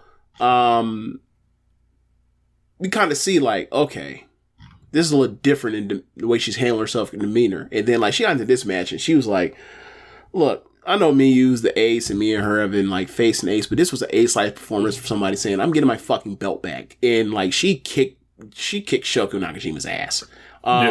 Like she was just, it was like, look, we're about to say I'm a little taller than you, but like you look at us like up close, like there is a noticeable size difference or whatever else, and that size difference being put to use with like me throwing you around and to me pounding you, and like it's up to you, like champion, to like come up with something to show the heart of a champion to survive. And they gave Shoko enough to where you thought like maybe she does win when she jumps off for the senton, but she missed that senton, and once she missed that senton, you knew it was over. And like when Yuka, she survived that top rope merry-go-round, but once she got her up with the second one on the floor and laid her out, and then didn't even try to cover and just went straight for the 450 splash, I was like, now that's a champion. Now that is a champion. Like, so Yuka won, she's champion again. Very happy for her. Yuka fan, as you can see, got the Yuka shirt on. Shoko, a lot of people, had issues with her championship reign. I thought, like in the big match that she had, her matches were great. I thought it was another great match. I thought it was a great match to drop the belt off to somebody else. This is Yuka's third run. She was just champion 2021. To me, it feels a bit like we're getting crowds back. They're allowed to clap now. When you were the champion last time, you kind of got that Jon Moxley, Shida, Mayu Iwatani thing. Let's finally get you, the reign we wanted to get you before, but couldn't because of the world. And yeah, like I thought that Yuka was great in this match, and like I want to see more of this in the main event of Tokyo Joshi Pro pay-per-views. Now on the below, I'm not even gonna talk about the tag match. The tag team match was a fucking mess. But like third from the top, Miyu Watanabe versus Alex Windsor. Miyu Watanabe becomes International Princess Champion. Very happy. Me and Rich, like, I don't know how he would say this, but for me, I think about like people that I irrationally like. Wrestlers that I actually like based off of like the amount of times I've seen them, and like she's way fucking up there of like people that I've seen less than two handfuls of times that I just think like she is fucking fun and a blast, and the aura she brings, the energy, and like she fought and she got the International Princess title, and I'm super happy. Unofficial, let's make official as a One Nation Radio athlete. So Rich, I'm going to send this to you. I want you to put this on the screen for the listeners, the streamers, the watchers. I want them to be able to see this. We have officially signed Miyu Watanabe, but not really to One Nation Radio as for a sponsorship. So there you go. Miyu Watanabe, One Nation Radio to the front of the line. Right there, throwing up the set. Yes. So I forgot one thing I want to throw. So we talk about NBA lore of like people want to say Untucked Kyrie, Hoodie Mello, Gang Sign John Wall. Well, what about Gang Sign Miyu Watanabe? Yes.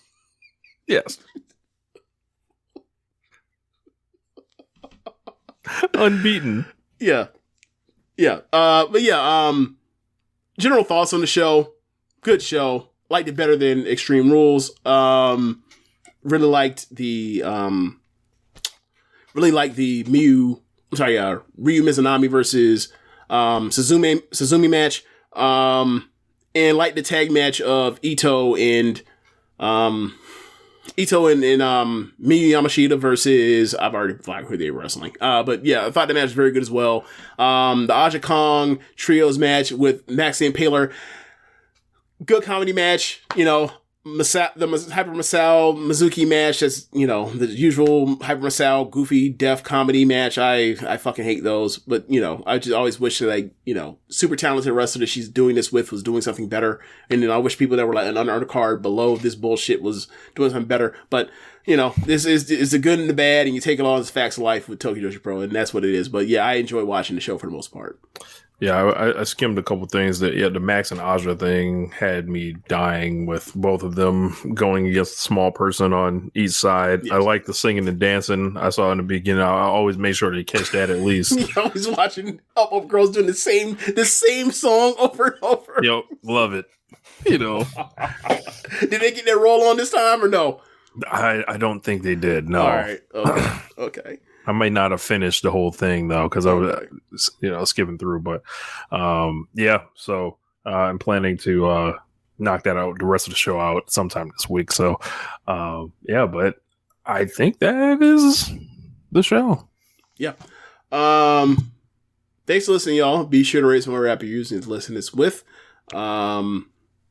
As Rich mentions during these shows, in the show description of the podcast, you can go and download, or you can go to our direct feed for the show. Helps us out as far as SEO and the monies, if you will, or the advertising monies.